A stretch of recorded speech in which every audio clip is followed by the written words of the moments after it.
plus de toi, moins de moi. Seigneur, tiens-moi par la main. Conduis-moi où tu veux. Guide-moi sur le chemin où je dois marcher. Seigneur, guide mes pas. Seigneur, conduis-moi là où tu veux m'amener. Plus de toi, moins de moi. Plus de toi, moins de moi, plus de toi, oh moins de moi, plus de toi, moins de moi, conduis-moi, guide-moi, Seigneur Jésus, je suis à toi. Conduis-moi, guide-moi, Seigneur Jésus, je suis à toi, plus de toi, moins de moi, plus de toi, moins de moi, plus de toi, oh moins de moi, plus de toi, moins de moi, Seigneur guide-moi comme tu veux. Seigneur, conduis-moi comme tu veux. Guide-moi, conduis-moi, oriente-moi. Seigneur, guide-moi comme tu veux. Conduis-moi où tu veux. Seigneur, tiens ma main, amène-moi où tu veux. Plus de toi, moins de moi. Plus de toi, moins de moi, plus de toi, moins de moi, plus de toi, moins de moi.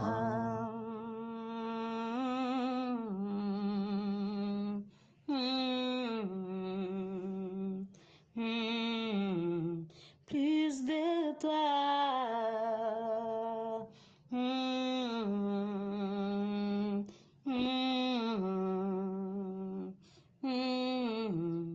Plus de toi, Seigneur.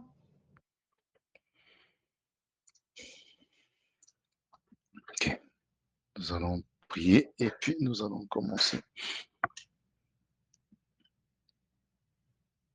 Seigneur notre Dieu, notre Père, notre Roi, Seigneur Jésus-Christ, nous te rendons grâce, nous te disons merci. Ô Père, car il a plu, Seigneur, dans ta grande sagesse, dans ta grande organisation, dans ta prédestination et dans ton orchestration de toutes choses, de nous réunir, ô Père, en ce samedi, Seigneur, du 23 août 2025. Dieu de grâce, nous te disons merci. Célébrons ton saint nom, car tu as veillé sur nous, tu as veillé sur nos familles, veillé sur nos enfants, veillé sur nos avoirs, veillé sur tout ce qui nous appartient. Tu veilles même jusqu'au, Seigneur, aux cheveux qui se sont sur nos têtes. Tu nous gardes. Tu as pourvu, Seigneur, au repas. Tu as pourvu, Seigneur, au logement. Tu as pourvu, Seigneur, aux choses que nous ne pensons même pas. Et tu nous as gardés. Père, merci. Merci pour, Seigneur, ta grâce dans nos vies. Merci pour ton amour pour nous. Merci, Père, car il y a 2000 ans, quand tu es venu pour, Seigneur, donner ta vie en sacrifice afin que nous reçussions au Père le salut, nous reçussions l'adoption. Tu as jeté les regards, Seigneur, et tu as posé les regards sur nous.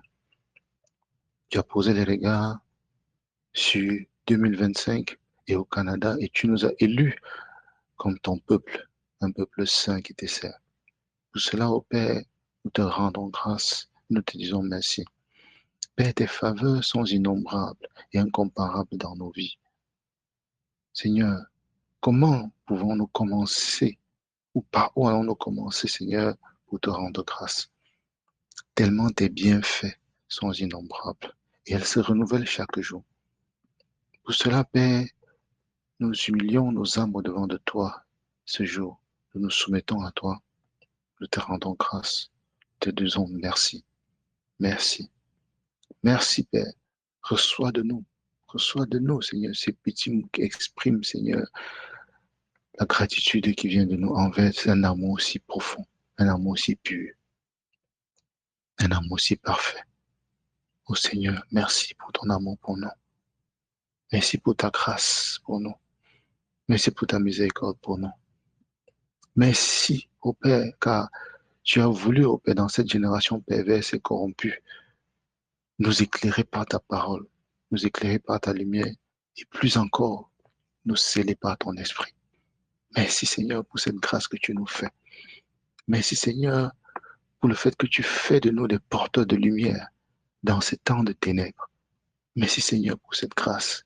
Merci, Seigneur, car par tes oins qui sont sur la terre, tes enfants qui sont sur la terre, ton épouse, Père, qui est sur cette terre, les ténèbres ne peuvent pas dominer et ne domineront jamais jusqu'à ce jour où tu nous amèneras auprès de toi.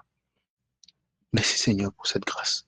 En ce moment, nous sommes rassemblés, Père, autour de toi, autour de ta parole, autour de ta sainte présence. Nous te supplions, Père, prends le contrôle de ces temps, prends le contrôle de ces moments, prends le contrôle de nos cœurs, prends le contrôle, Seigneur, de tout ce que nous faisons.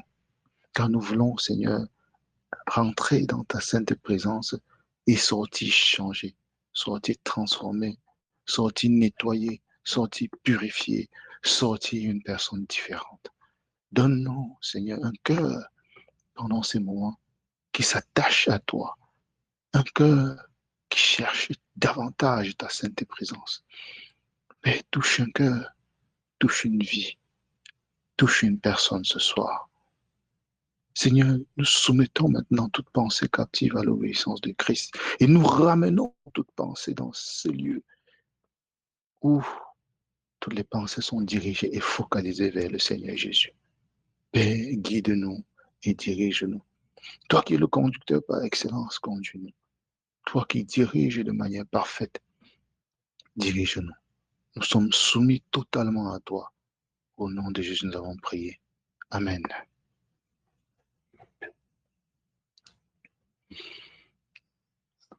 Amen, amen, amen. Vous êtes là? Tout le monde a le micro fermé.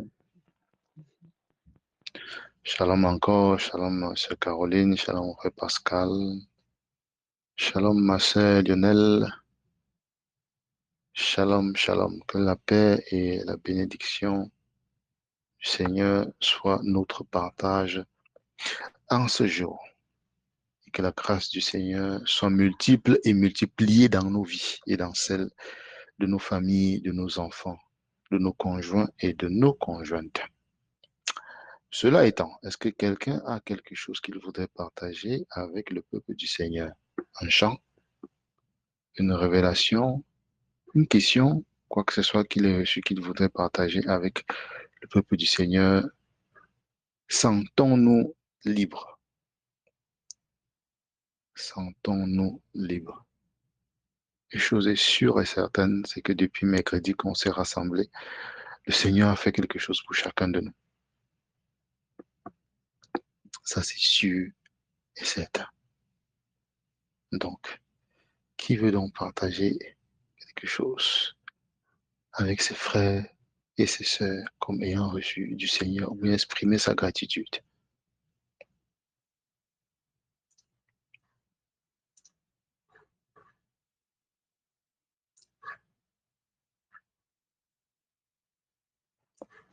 Vous êtes tous timorés.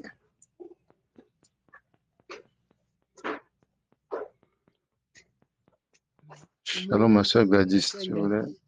Oui, vas-y, nous t'écoutons. Moi, je vais rendre grâce. Je vais rendre grâce au Seigneur parce que depuis samedi passé jusqu'à aujourd'hui, j'ai confronté beaucoup de difficultés. Même là où ma force était là presque finie, il m'est venu au secours et puis je me suis en sortie. Donc, je viens vraiment rendre grâce pour ce papa-là qui veille sur nous en tout temps et en tout lieu. Et prier encore qu'il continue de vouer dans ma vie et dans ma maison. Amen. Amen, amen, amen, amen. Donc, que le Seigneur continue à te soutenir. Et il est là pour nous. Il est là pour nous soutenir dans nos temps de faiblesse, dans nos temps de manque, dans nos temps où nous pensons que nous sommes sur le fil. C'est là où il se manifeste. Gardons toujours cette pensée dans nos cœurs. Gardons toujours cette pensée dans nos cœurs. Toutes choses au concours ou bien de ceux qui aiment Dieu et qui sont appelés selon son dessein. Nous sommes appelés selon son dessein. Cela ne souffre d'aucun doute. Donc, regardons toutes choses, tout ce qui nous arrive, toute épreuve par laquelle nous passons, comme un stepping stone, comme cet élément-là qui nous amène à grandir dans le Seigneur, à suivre le chemin par le Seigneur, par lequel le Père est en train de nous faire passer pour nous amener à ce niveau-là où il nous attend. Ce niveau-là qui lui est agréable. Donc, gardons toujours cela en tête, que toutes choses concourent au bien de ceux qui aiment Dieu et qui sont appelés selon son dessein. Car ceux qu'il a appelés, il les a aussi prédestinés. Donc, gardons toujours ça en tête et soyons fortifiés. Soyons fortifiés. Soyons fortifiés par la grâce du Seigneur. Donc, que le Seigneur te bénisse, ma soeur, qu'il te soutienne davantage et que tu avances vraiment dans le travail avec le Seigneur. Je rends grâce pour ta vie. Vraiment, je rends grâce au Seigneur pour ta vie. 2023, je me rappelle encore comment on s'était rencontrés au Cameroun. Et puis, le Seigneur t'avait touché par là, des délivrances et tout. Revenu ici au Canada, même chose. Quelle différence de 2023 à 2025. Quelle différence. Quelle différence. Je rends grâce à Dieu pour ce qu'il est en train de faire dans ta vie. Persévère, ma sœur. Persévère et que la grâce du Père t'accompagne. Sois davantage béni. Amen. Amen.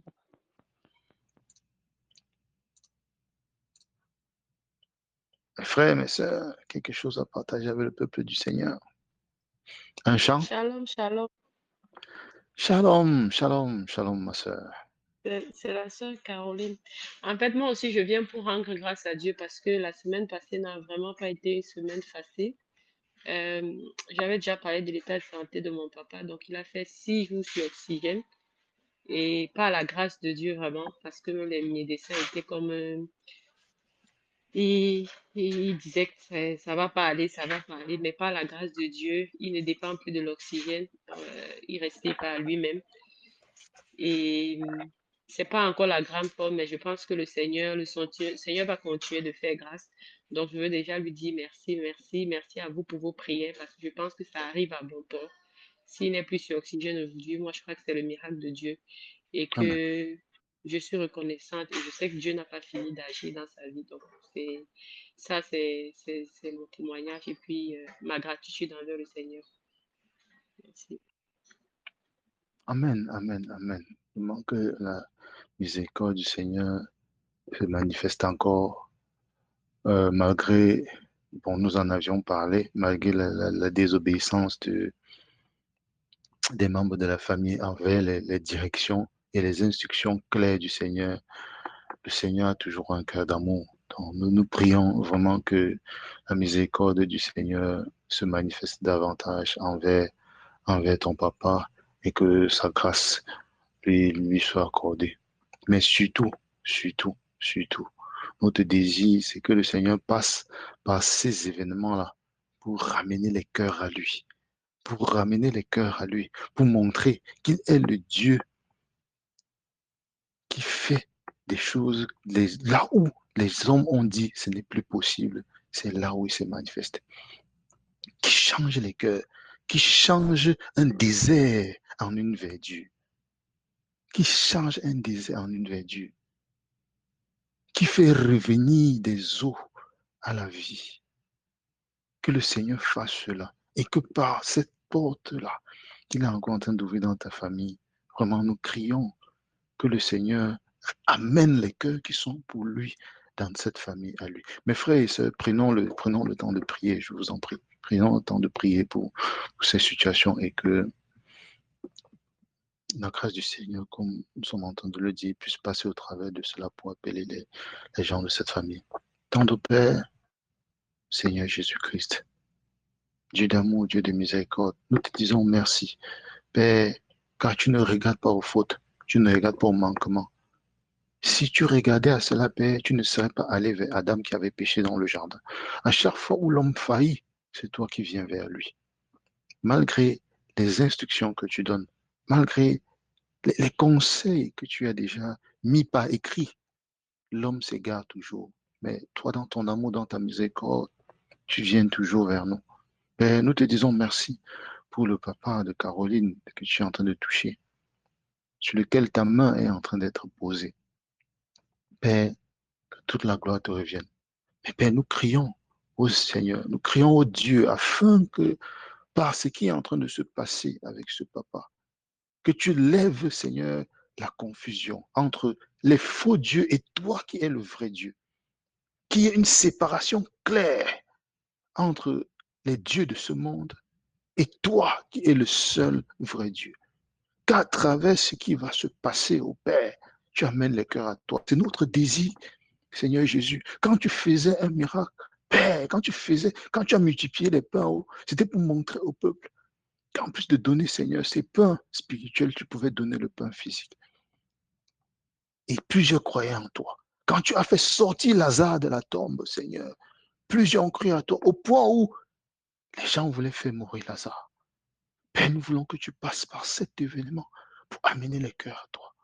Amène les cœurs dans cette famille qui sont à toi, Seigneur, sous ton trône. Père, que ta puissance passe par là et brise les fondations des trônes familiaux. Et brise, Seigneur, les fondations de tout esprit qui n'est pas de toi qui parle dans cette famille. Père, nous te supplions. Et que les cœurs s'attachent à toi. Que les cœurs s'attachent à toi, Père. Que les cœurs s'attachent à toi. Père, que ta lumière que tu as mis à travers ta fille qui parle dans cette famille, luise encore davantage. Luise encore davantage. Que par sa bouche, son attitude et son comportement, Père, qu'on voit la manifestation de ta grâce. Et qu'il le reconnaisse au Père, que tu es le seul vrai Dieu. Miséricorde encore. Et surtout, Père, ramène les cœurs à toi. C'est notre désir le plus profond. Au nom de Jésus, nous avons prié. Amen. Amen. Amen. Amen, amen, amen. Est-ce qu'un frère ou une sœur a quelque chose d'autre qu'il voudrait partager avec le peuple du Seigneur? Sentons-nous libres. Entre-temps, shalom, shalom à tous ceux qui nous ont rejoints. Shalom mon frère Thierry, shalom ma sœur Karine, shalom, shalom à vous. Shalom, shalom. Que la grâce et la paix du Seigneur vous soient multipliées. Shalom maman Anza.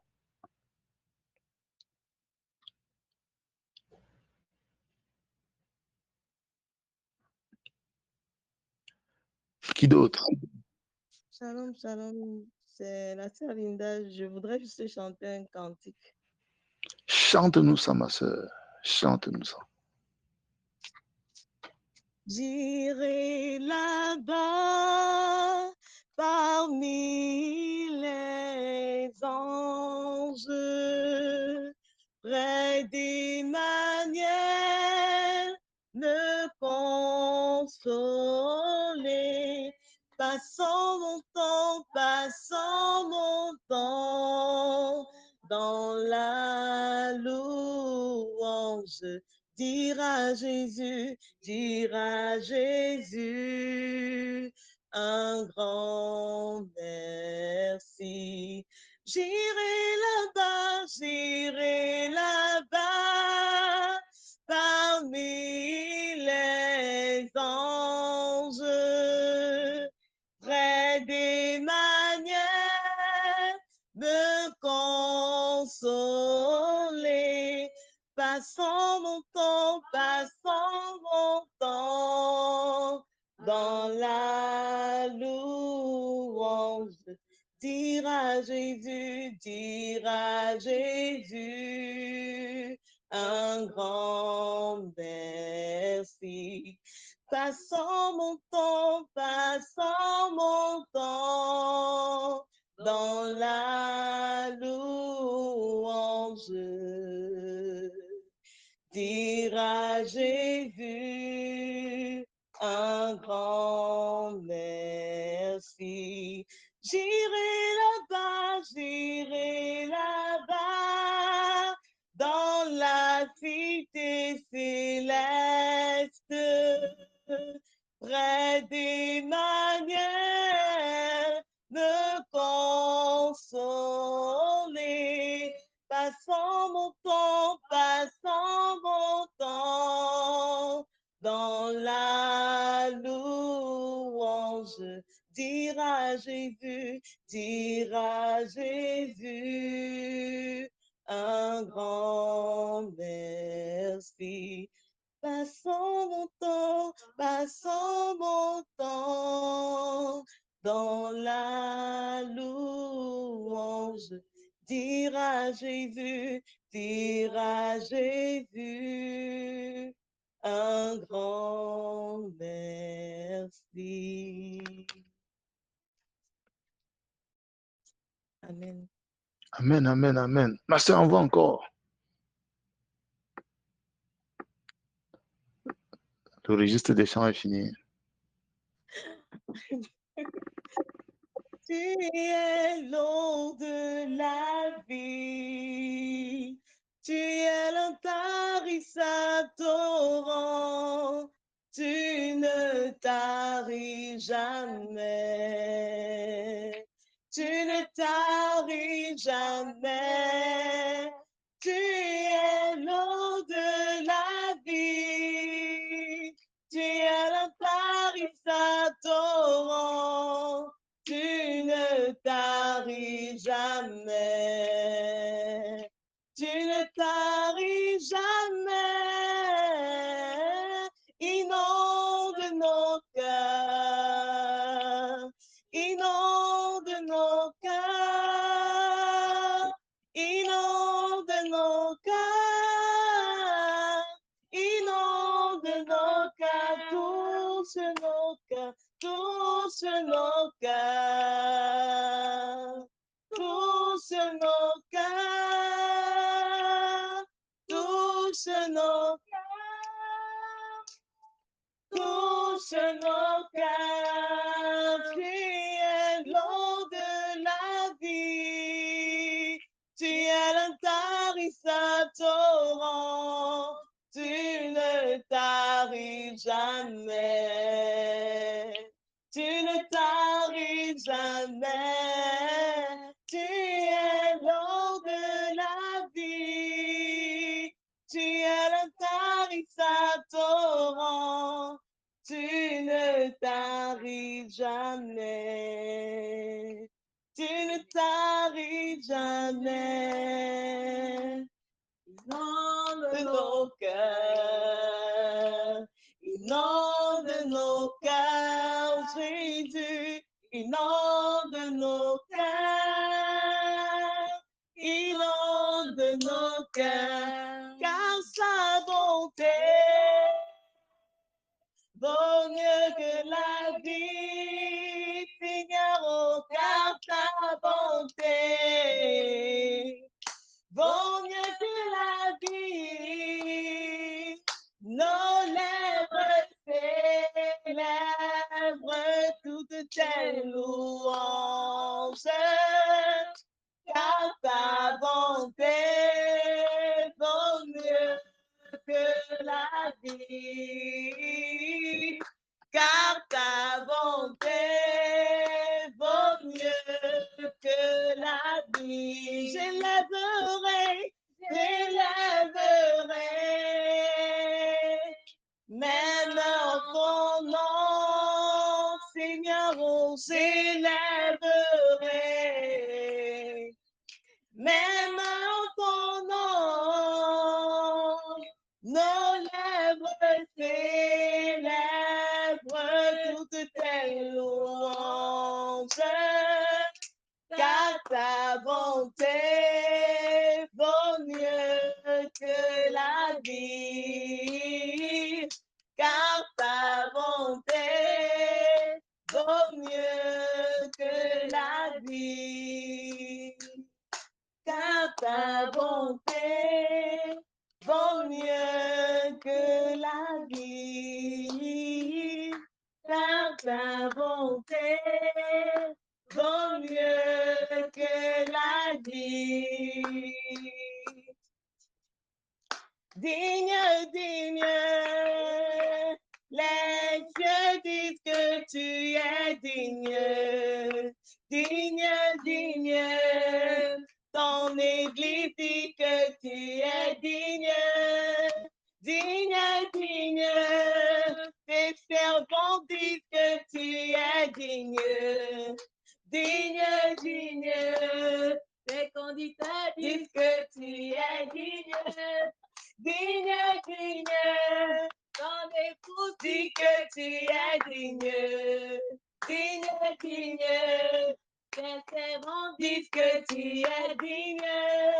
Digne, digne, les cieux disent que tu es digne. Digne, digne, la terre dit que tu es digne.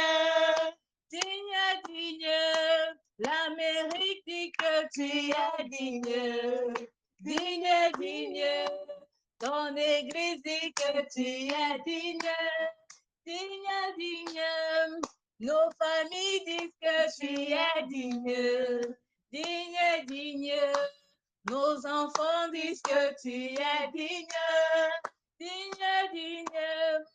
Les équipes disent que tu es digne, digne, digne. Les cieux disent que tu es digne, digne, digne. Le Canada dit que tu es digne, digne, digne. Les cieux disent que tu es digne. Amen. Alléluia. Amen. Amen. Amen.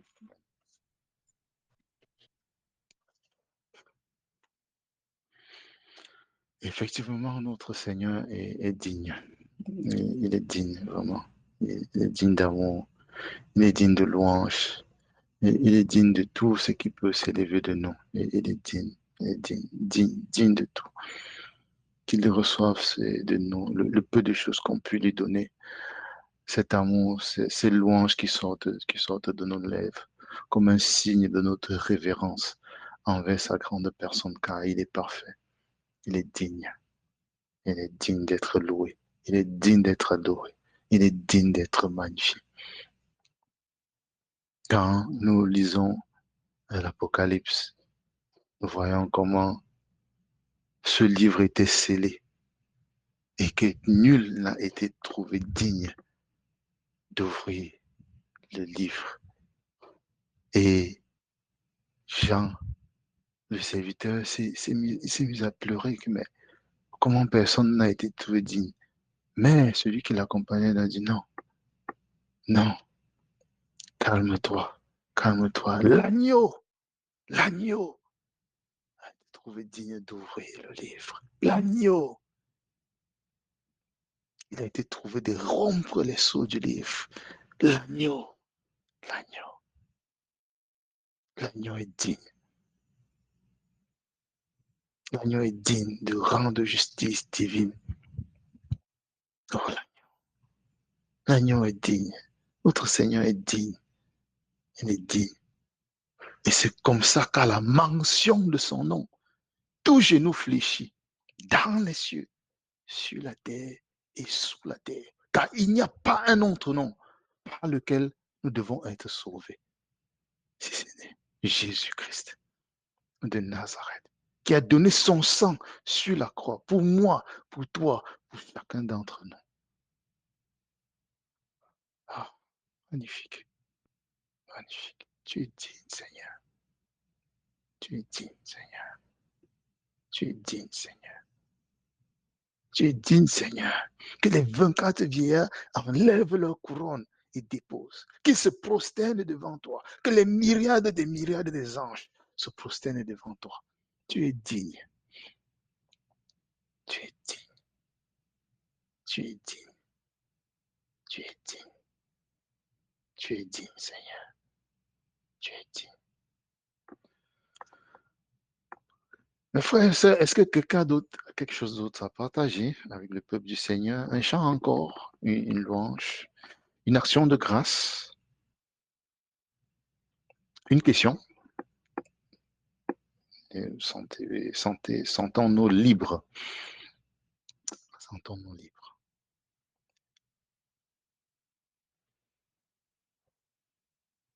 Un témoignage? Bon, s'il n'y a pas de témoignage. De toutes les façons, nous avons commencé un travail mercredi où nous parlions des Apocalypse au chapitre 2. Donc, s'il n'y a pas de questions, de témoignages, de chants, ou bien d'exhortations venant de la part d'un frère parmi nous, nous allons juste continuer là et que la grâce du Seigneur nous y dirige. Que la grâce du Seigneur nous y dirige véritablement.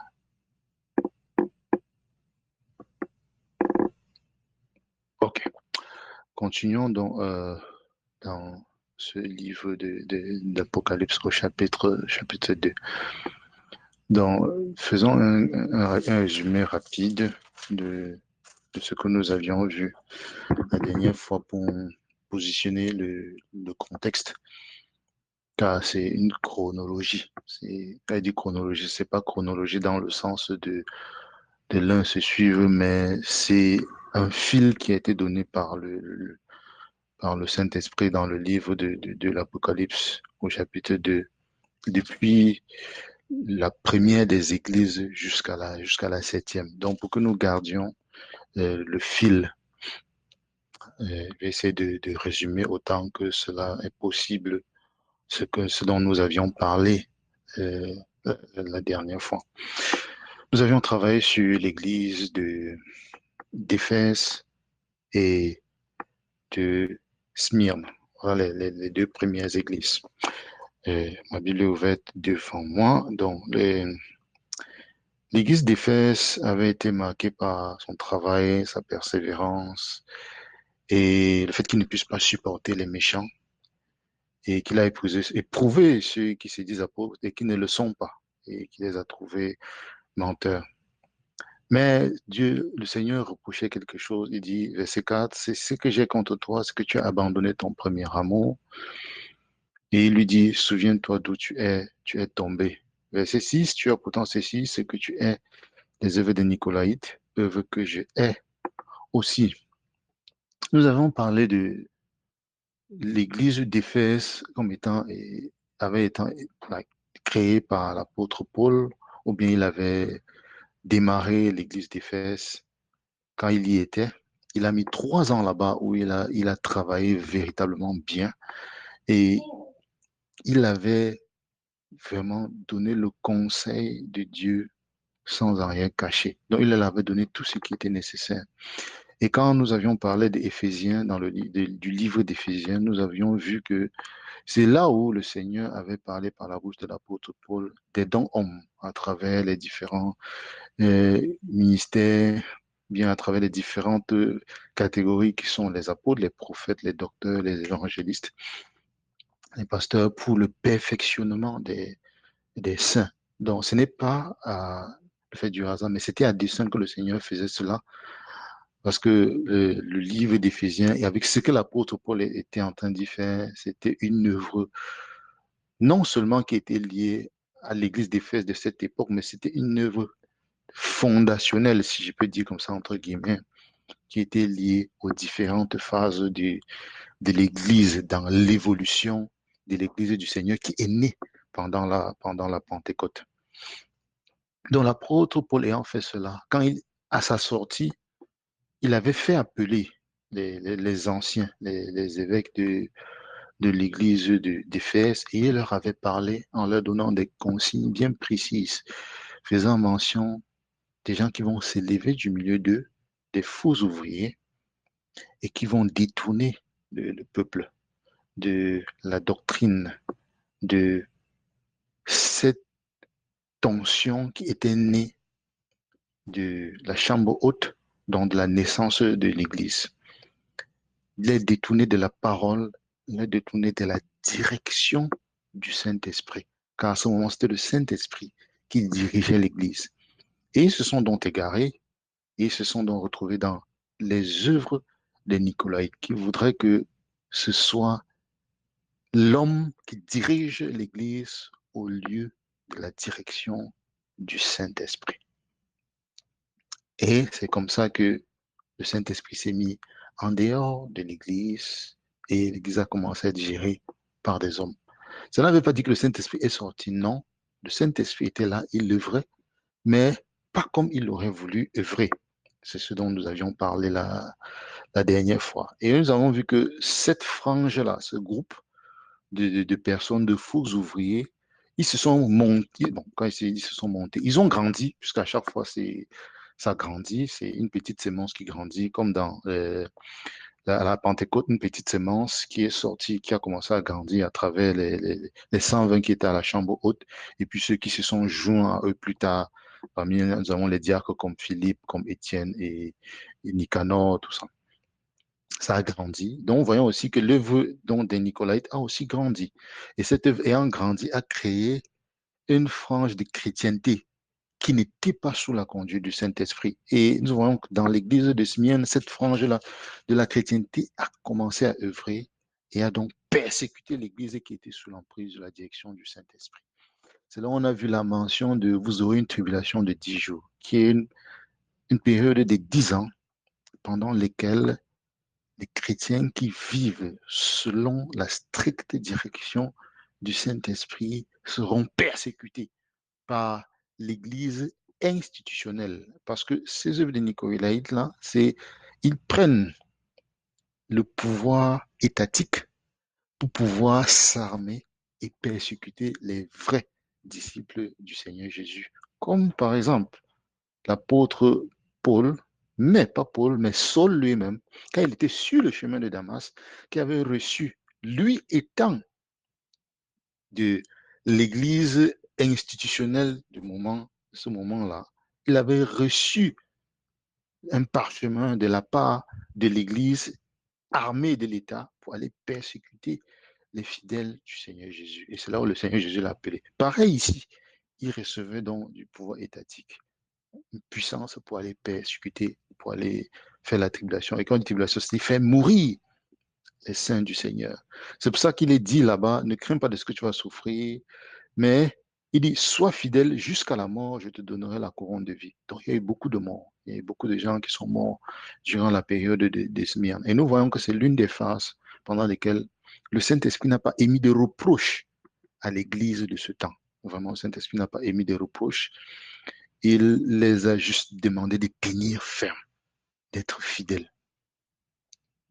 On peut donc voir qu'ici, la grande lumière qui était descendue pendant la naissance de l'Église, Actes au chapitre 2, a commencé à shrink, à diminuer, a commencé à diminuer. Au fur et à mesure, elle diminuait, elle diminuait.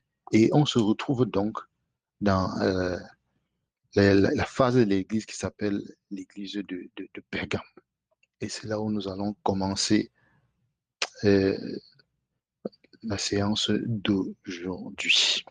Est-ce qu'il y a quelqu'un qui est disposé pour faire la lecture, s'il vous plaît?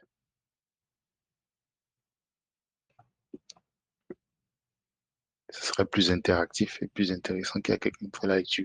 Entre-temps, shalom à tous ceux qui nous ont rejoints. Shalom à mon frère Donat.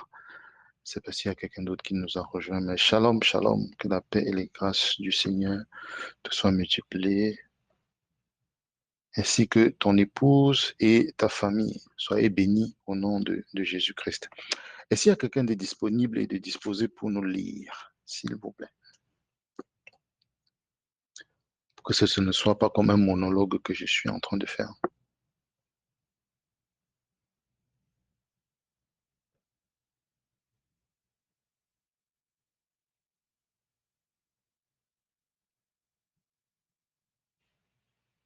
Shalom, shalom.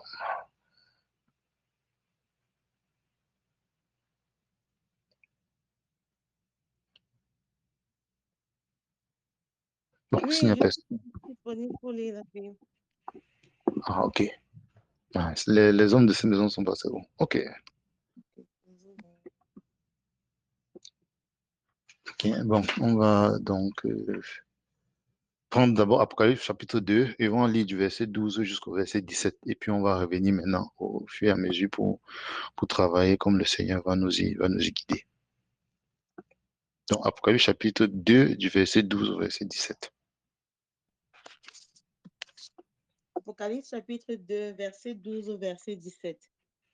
Écrit à l'ange de l'église de Pergame, voici ce que dit celui qui a l'épée aiguë à deux tranchants. Je sais où tu demeures, je sais que là est le trône de Satan. Tu retiens mon nom et tu n'as pas renié ma foi, même au jour d'Antipas, mon témoin fidèle, qui a été mis à mort chez vous, là où Satan a sa demeure. Mais j'ai quelque chose contre toi, c'est que tu as là des gens attachés à la doctrine de Balaam, qui enseignait à Balak à mettre une pierre d'achoppement devant les fils d'Israël pour qu'ils mangeassent des viandes.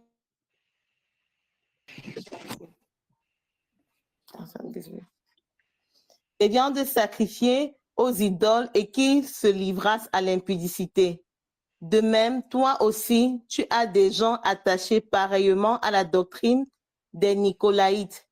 Répands-toi donc, sinon je viendrai à toi bientôt et je les combattrai avec l'épée de ma bouche. Que celui qui a des oreilles entende ce que l'Esprit dit aux églises. À celui qui vaincra, je donnerai de la manne cachée et je lui donnerai un caillou blanc et sur ce caillou est écrit un nom nouveau que personne ne connaît si ce n'est celui qui le reçoit. Amen. Amen. Amen. Il y a beaucoup de choses ici que le Saint-Esprit nous donne comme information concernant l'église de Pergame. Père, aide-nous à comprendre ces choses. Nous voyons déjà en commençant, il dit, voici ce que dit celui qui a l'épée aiguë à deux tranchants. Je sais où tu demeures, je sais que là est le trône de Satan. Tu retiens mon nom et tu n'as pas renié ma foi. Même au jour d'Antipas, mon témoin fidèle qui a été mis à mort chez vous, là où Satan a sa demeure. Je vais commencer par le verset 13. Quand j'ai médité sur ce verset, j'ai cherché dans la Bible s'il y avait Antipas marqué quelque part, à part ici. Il n'y en avait pas. Il n'y en avait pas. Et j'ai donc commencé à méditer là-dessus pour dire, mais comment, quand le Saint-Esprit dit Antipas ici, qu'est-ce qu'il veut par là dire? Qu'est-ce qu'il veut nous y enseigner ou qu'est-ce que nous devons comprendre? J'ai fouillé sur Internet. Effectivement, Antipas, c'est une personne. En fait, c'est des écrits qui sont véridiques et véritables. C'est une personne qui avait été martyrisée, qui avait été tuée, un évêque fidèle au Seigneur Jésus. Mais si le Saint-Esprit n'a pas jugé bon de le mettre ici, probablement en lisant l'histoire, on va le comprendre. Ça, c'est sûr et certain. Et on va en tirer des informations. Mais moi, je pense pour ma part que si le Saint-Esprit n'a pas donné d'autres détails, c'est parce qu'il pense qu'il y a une comparaison autre qu'il voudrait donner. Ce qui m'est monté à l'esprit durant ma méditation, c'est Étienne.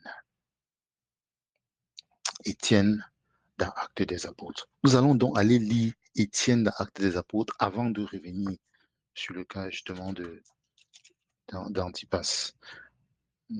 Actes des Apôtres. Comment est-ce qu'on va lire cela? Non, c'est assez long. Je ne veux pas que nous traînons. Ok, prenons Actes des Apôtres, chapitre 6. Actes des Apôtres, chapitre 6, on va lire du verset 1 jusqu'au verset... On va lire tout le chapitre 6. D'accord. En ce temps-là, le nombre des disciples augmentant, les hellénistes murmurèrent contre les Hébreux parce que leurs veuves étaient négligées dans la distribution qui se faisait chaque jour. Les 12 convoquèrent la multitude des disciples et dirent, « Il n'est pas convenable que nous délaissions la parole de Dieu pour servir aux tables. C'est pourquoi, frères, choisissez parmi vous 7 hommes de qui l'on rende un bon témoignage, qui soit plein d'Esprit Saint et de sagesse, et que nous chargerons de cet emploi. Et nous continuerons à nous appliquer à la prière et au ministère de la parole. » Cette proposition plut à toute l'assemblée. Ils élurent Étienne, homme plein de foi et d'Esprit Saint, Philippe, Procore, Nicanor, Timon, Parménas et Nicolas, prosélyte d'Antioche. Ils les présentèrent aux apôtres qui, après avoir prié, leur imposèrent les mains. La parole de Dieu se répandait de plus en plus. Le nombre des disciples augmentait beaucoup à Jérusalem et une grande foule de sacrificateurs obéissait à la foi. Étienne, plein de grâce et de puissance, faisait des prodiges et de grands miracles parmi le peuple. Quelques membres de la synagogue, dite des affranchis, de celle des Cyrénéens et de celle des Alexandrins, avec des Juifs de Cilicie et d'Asie, se mirent à discuter avec lui, mais ils ne pouvaient résister à la sagesse et à l'esprit par lequel il parlait. Stop, ma soeur. D'abord ici. Nous voyons que Étienne, un homme plein d'esprit et de foi, il œuvrait puissamment par l'Esprit du Seigneur. Il opérait des grands prodiges et des miracles. Mais il y a des gens qui sont venus le résister. Voyons ici que Étienne est de ceux-là qui parlent de la part du Seigneur, de ce groupe qui est descendu depuis la naissance de l'Église, Actes des Apôtres, au chapitre 2. Donc, il est choisi par les apôtres et l'œuvre du Saint-Esprit continue à travers lui. L'œuvre du Saint-Esprit se faisant à travers lui, il y a maintenant les hommes que nous connaissons qui sont des assemblées préétablies de l'Église qui n'est pas de celle du Seigneur, mais qui se revendiquent de travailler pour le Seigneur, qui viennent le confronter. Donc, Étienne n'est pas confronté par les païens, par les gens de l'extérieur, mais par les gens qui se disent du Seigneur. C'est d'abord ce que nous devons comprendre ici. Étienne, ce n'est pas par les gens de l'extérieur, mais c'est les gens en interne. Mais ils ne peuvent résister à sa sagesse par l'esprit par lequel il parlait. Parce que comme le dit la Bible, ne préméditons pas ce que nous allons dire, car ce que nous allons dire nous sera donné en temps opportun par le Saint-Esprit. Donc, c'est ce que je voulais d'abord ressortir ici. Continue, ma sœur, à partir du verset 11. Alors, ils subornèrent des hommes qui dirent, « Nous l'avons entendu proférer des paroles blasphématoires contre Moïse et contre Dieu. » Ils émurent le peuple, les anciens et les scribes, et se jetant sur lui, ils le saisirent et l'amenèrent au Sanhédrin. Ils produisirent de faux témoins qui dirent, « Cet homme ne cesse de profiter des paroles contre le lieu saint et contre la loi. » Car nous l'avons entendu dire que Jésus, ce Nazaréen, détruira ce lieu et changera les coutumes que Moïse nous a données.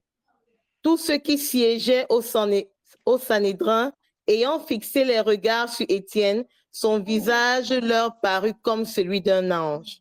Amen. Donc, merveilleux Seigneur.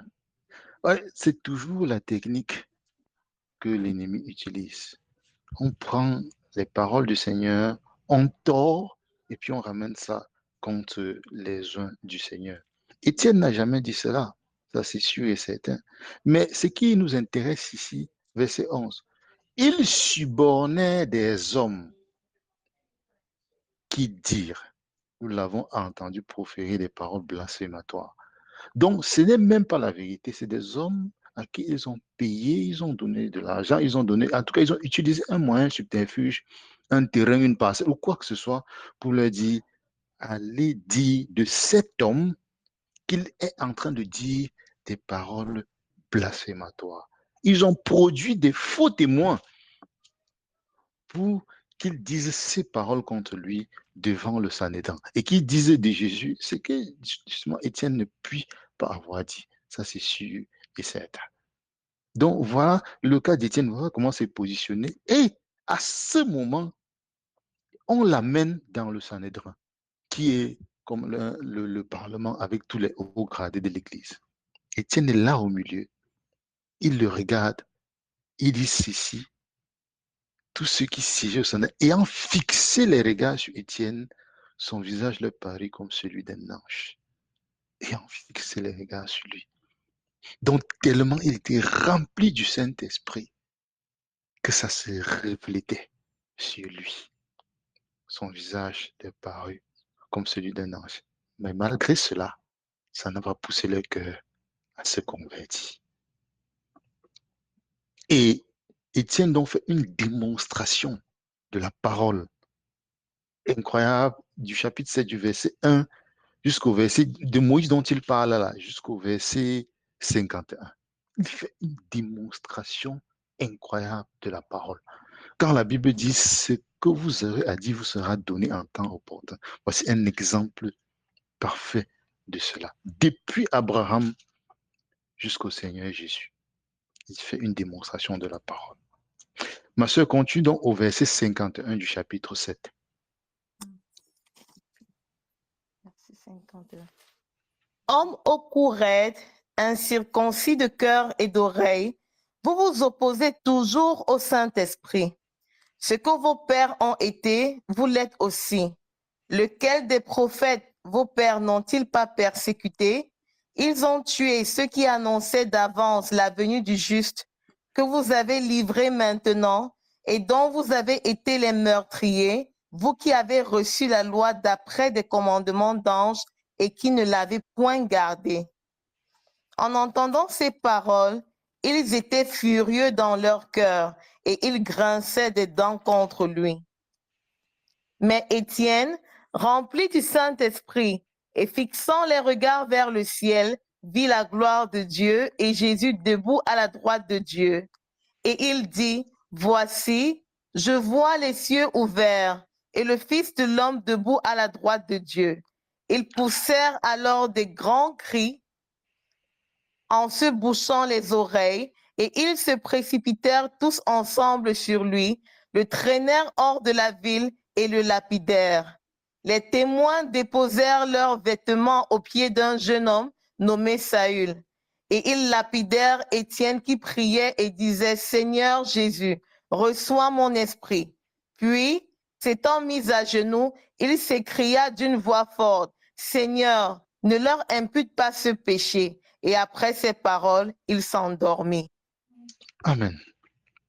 Donc, après cette démonstration, ils n'ont pas pu supporter tellement la colère était en eux. Ils n'ont pas pu supporter comment Étienne était en train de leur montrer que vous, depuis vos pères, vous êtes toujours en train de résister à l'œuvre du Saint-Esprit. Il était en train de leur montrer cela.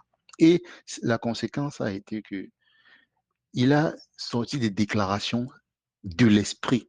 Parce que son esprit s'est ouvert et il a vu les cieux. Il a déclaré. Et pour ça, il a donc été mis à mort par lapidation.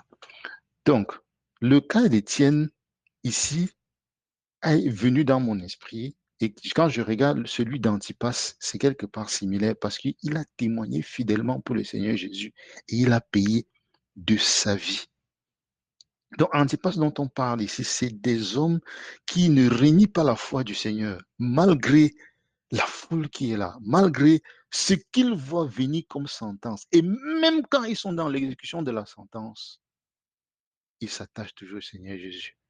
C'est pour ça qu'Étienne, même en étant lapidé, il a dit, Seigneur, ne leur impute pas ce péché. Je n'ose même pas imaginer, penser quel peut être l'état d'esprit de quelqu'un qu'on est en train de lapider, c'est-à-dire on envoie une pierre, ça perce la tête, le sang jaillit, mais il est en train d'intercéder pour ceux qui percent la tête. Alors nous rendons grâce à Dieu pour de tels hommes et qui nous donne d'être fidèles comme ça, si ça pourrait être notre partage. Donc, Antipas ici, c'est l'exemple donc comme Étienne, de ceux-là qui tiennent malgré les tribulations qui viennent non pas des gens du monde, mais des gens qui se revendiquent du Seigneur Jésus, ou tout au moins qui se revendiquent de la doctrine venant de notre Seigneur. Verset 14 donc. Je suis revenu dans Apocalypse chapitre 2. L'exemple d'Étienne, c'était pour nous montrer, quand j'étais en train de méditer, le Saint-Esprit a mis en parallèle Antipas avec Étienne pour donner un exemple de sentiment infidèle mis à mort. Donc, c'est véritablement quelqu'un qui est mort par son témoignage fidèle au Seigneur Jésus. Verset 14. Mais j'ai quelque chose contre toi. C'est que tu as là des gens attachés à la doctrine de Balaam qui a enseigné à Balak à mettre une pierre d'achoppement devant les fils d'Israël pour qu'ils mangeassent des viandes sacrifiées aux idoles et qu'ils se livrassent à l'impudicité. Je repositionne encore le contexte pour que nous voyons l'évolution. Le Saint-Esprit est venu, l'Église est née, toute la puissance se déversait. Ceux qui ont reçu la parole, je vais mettre encore l'emphase sur ça. Prenons en compte qu'à ce temps-là, l'écriture n'est pas répandue. Hein? Tout le monde ne sait pas lire et écrire. En ces périodes-là, il y avait des gens qu'on appelait des scribes. C'était eux justement qui savaient lire et écrire. Et c'était eux généralement qui faisaient la lecture au temple. Il y avait des scribes. Donc tout le monde ne savait pas lire et écrire. Donc la transmission de la parole était beaucoup plus par voie orale. C'est-à-dire, quand les apôtres venaient dans les synagogues ou bien dans les lieux de culte, dans les synagogues, généralement, c'était pour pousser les gens à sortir de là. Mais quand ils venaient dans ces lieux-là, ils parlaient, les gens écoutaient et c'était ça qu'ils transmettaient aux autres. Donc, avec le fait que les premiers apôtres sont morts, et puis la transmission orale qui ne faisait que diminuer au fur et à mesure, vous voyez que la qualité de la parole qui était transmise pouvait s'ériger. Et avec la persécution qu'il y avait, avec tout ce qui se passait, vous voyez comment ça pouvait diluer. Ça nous donne donc le parallèle même avec ce que le Seigneur avait donné comme instruction au peuple d'Israël quand ils entraient dans la terre promise. Il a dit, vous raconterez ceci à vos fils de génération en génération. C'était pour qu'ils gardent en tête la puissance du Dieu qu'ils servent. Mais ils ont oublié et puis se sont attachés au Dieu païen. Ça, c'est la même chose ici. Donc, la transmission de la parole par voie orale ne faisait que se dégrader. En plus de la persécution qu'il y avait, en plus de tout ce qui se passait, des faux groupes qu'il y avait, un groupe des vrais et un groupe des faux, on voit comment la qualité de la parole de l'onction ne faisait que diminuer et diminuer et diminuer. On dit ici donc que j'ai quelque chose contre toi, c'est que tu as des gens attachés à la doctrine de Balak qui a enseigné à Balak à mettre une pierre d'achoppement devant les fils d'Israël pour qu'ils mangeassent des viandes sacrifiées aux idoles et qu'ils se livrassent à l'impudicité. À chaque fois, ce que le Saint-Esprit met ici, c'est des images pour nous pousser à comprendre ce qui se passe dans cette période de Pergame. C'est des images. Comme nous avons donc fait la dernière fois pour le temps de l'église d'Éphèse, nous allons aller chercher Balaam. Balak. Qui est Balaam? C'est quoi la doctrine? Qui est Balak? Et qu'est-ce qu'ils ont fait pour pouvoir comprendre en fait ce qu'ils ont fait, le contexte, et maintenant pouvoir comprendre ce que le Saint-Esprit essaie de transmettre comme information ici. Ouvrons le livre de Nombre. Je mets un marqueur ici. Nombre au chapitre 22.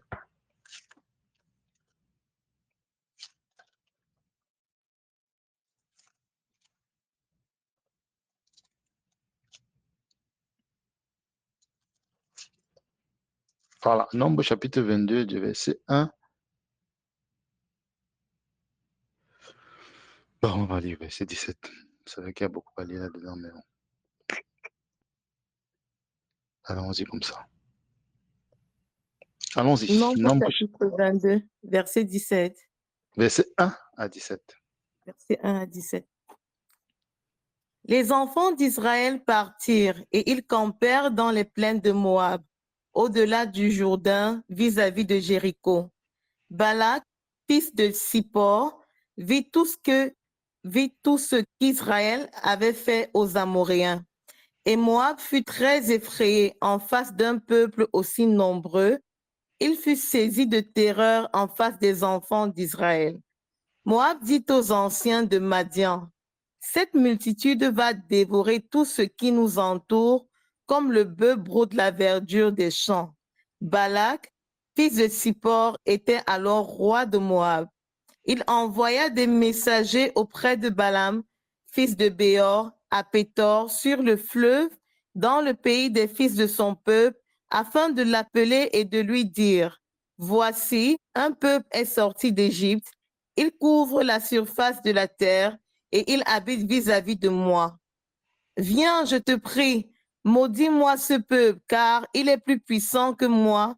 Peut-être ainsi pourrais-je le battre et le chasserai-je du pays, car je sais que celui que tu bénis est béni et que celui que tu maudis est maudit. Les anciens de Moab et les anciens de Madian partirent, ayant avec eux des présents pour le devin. Ils arrivèrent auprès de Balaam et lui rapportèrent les paroles de Balak. Balaam leur dit, passez ici la nuit et je vous donnerai réponse d'après ce que l'Éternel me dira. Et les chefs de Moab restèrent chez Balaam. Dieu vint à Balaam et dit, qui sont ces hommes que tu as chez toi? Balaam répondit à Dieu, Balak, fils de Sippor, roi de Moab, les a envoyés pour me dire, voici, un peuple est sorti d'Égypte et il couvre la surface de la terre. Viens donc, maudis-le, peut-être ainsi pourrais-je le combattre et le chasserai-je. Dieu dit à Balaam, tu n'iras point avec eux, tu ne maudiras point ce peuple car il est béni. Balaam se leva le matin et il dit au chef de Balak, allez dans votre pays car l'Éternel refuse de me laisser aller avec vous. Et les princes de Moab se levèrent, retournèrent auprès de Balak et dirent, Balaam a refusé de venir avec nous. Balak envoya de nouveau des chefs en plus grand nombre et plus considérés que les précédents. Ils arrivèrent auprès de Balaam et lui dirent, ainsi parle Balak, fils de Sippor, que l'on ne t'empêche donc pas de venir vers moi, car je te rendrai beaucoup d'honneur et je ferai tout ce que tu me diras. Viens, je te prie, maudis-moi ce peuple. Amen. Amen. Il dit, viens et maudis-moi ce peuple. Aïe, aïe, aïe. Ici, positionnons d'abord le contexte qu'on vient de lire.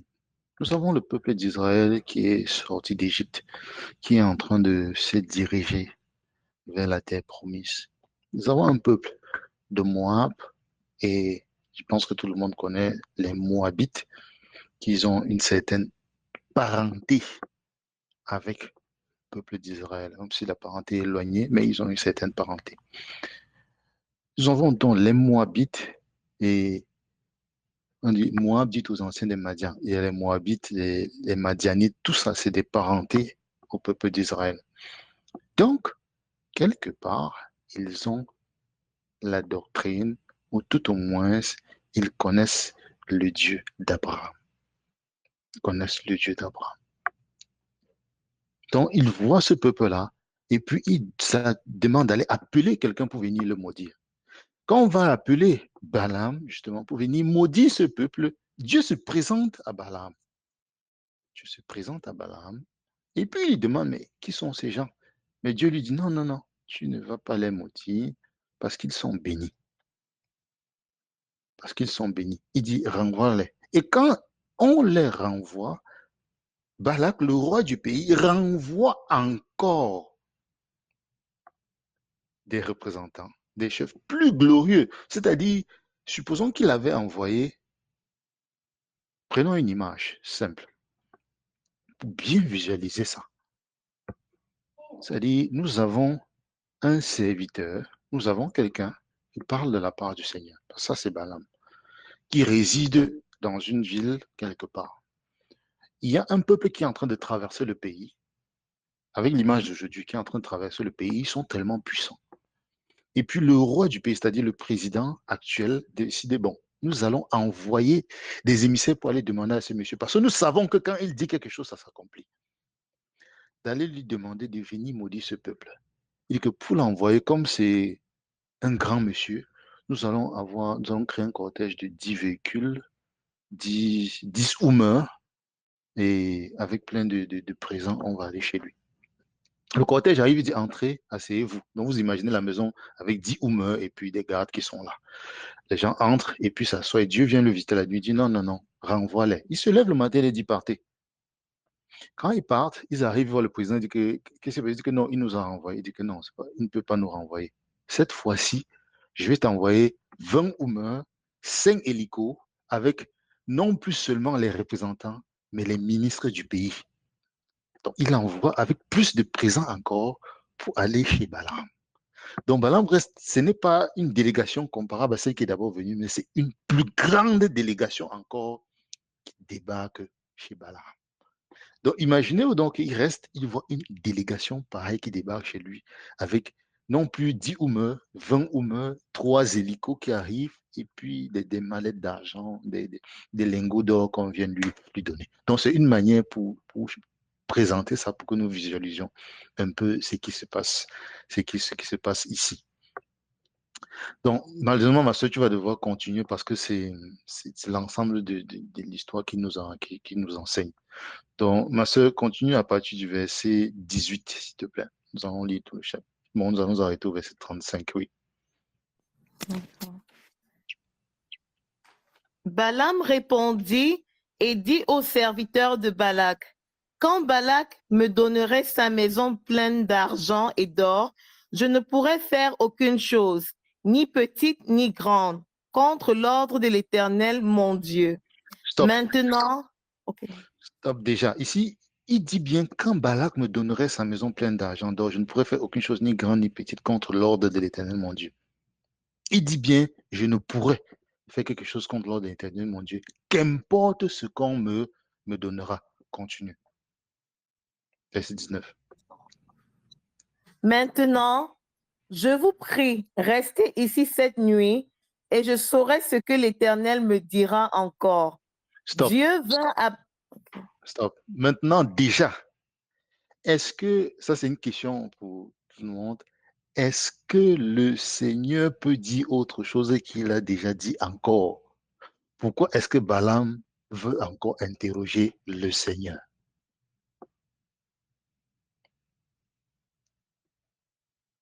Ça, voilà là où les choses commencent. Le Seigneur lui avait déjà dit, est-ce que les choses ont changé? Est-ce que ce n'est pas le même peuple qui est en train de passer? C'est le même peuple. Est-ce que le Seigneur, concernant ce peuple, n'avait pas déjà donné une instruction? Il avait déjà donné une instruction. Qu'importe la délégation qui vient, qu'importe la qualité de personne, est-ce que ça change les circonstances qui sont là? Ça ne change pas les circonstances. Pourquoi donc il dit, restez, je saurai ce que l'Éternel me dira encore. Il est donc déjà en train de glisser hors de la volonté du Seigneur. Continue, ma soeur, à partir du verset 20. Dieu vint à Balaam pendant la nuit et lui dit, puisque ces hommes sont venus pour t'appeler, lève-toi, va avec eux, mais tu feras ce que je te dirai. Continue, ma Balaam soeur. se leva le matin, sella son ânesse et partit avec les chefs de Moab. La colère de Dieu s'enflamma parce qu'il était parti. Et un ange de l'Éternel se plaça sur le chemin. Attention. Et un ange de l'Éternel. c'est ce qui est écrit dans ta Bible? Oui. Wow. Ok. C'est bizarre. Ça a sonné bizarrement. Normalement, c'est l'ange de l'Éternel. Mais continue. Ok. Bon, je dirais, et l'ange de l'Éternel se plaça sur le chemin pour lui résister. Balaam était monté sur son ânesse et ses 2 serviteurs étaient avec lui. L'ânesse vit l'ange de l'Éternel qui se tenait sur le chemin, son épée nue dans la main. Elle se détourna du chemin et alla dans les champs. Balaam frappa l'ânesse pour la ramener dans le chemin.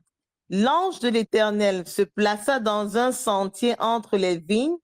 Il y avait un mur de chaque côté. L'ânesse vit l'ange de l'Éternel. Elle se serra contre le mur et pressa le pied de Balaam contre le mur. Balaam la frappa de nouveau. L'ange de l'Éternel passa plus loin et se plaça dans un lieu où il n'y avait point d'espace pour se détourner à droite ou à gauche. L'ânesse vit l'ange de l'Éternel et elle s'abattit sous Balaam. La colère de Balaam s'enflamma et il frappa l'ânesse avec un bâton. L'Éternel ouvrit la bouche de l'ânesse et elle dit à Balaam, « Que t'ai-je fait pour que tu m'aies frappé déjà 3 fois? » Balaam répondit à l'ânesse, « C'est parce que tu t'es moqué de moi. Si j'avais une épée dans la main, je te tuerais à l'instant. » L'ânesse dit à Balaam, « Ne suis-je pas ton ânesse que tu as de tout temps monté jusqu'à ce jour? Ai-je l'habitude de te faire ainsi? » Et il répondit, « Non. » L'Éternel ouvrit les yeux de Balaam, et Balaam vit l'ange de l'Éternel qui se tenait sur le chemin, son épée nue dans la main, et il s'inclina et se prosterna sur son visage. L'ange de l'Éternel lui dit, « Pourquoi as-tu frappé ton ânesse déjà 3 fois? Voici, je suis sorti pour te résister, car c'est un chemin de perdition qui est devant moi. L'ânesse m'a vu et elle s'est détournée devant moi déjà 3 fois.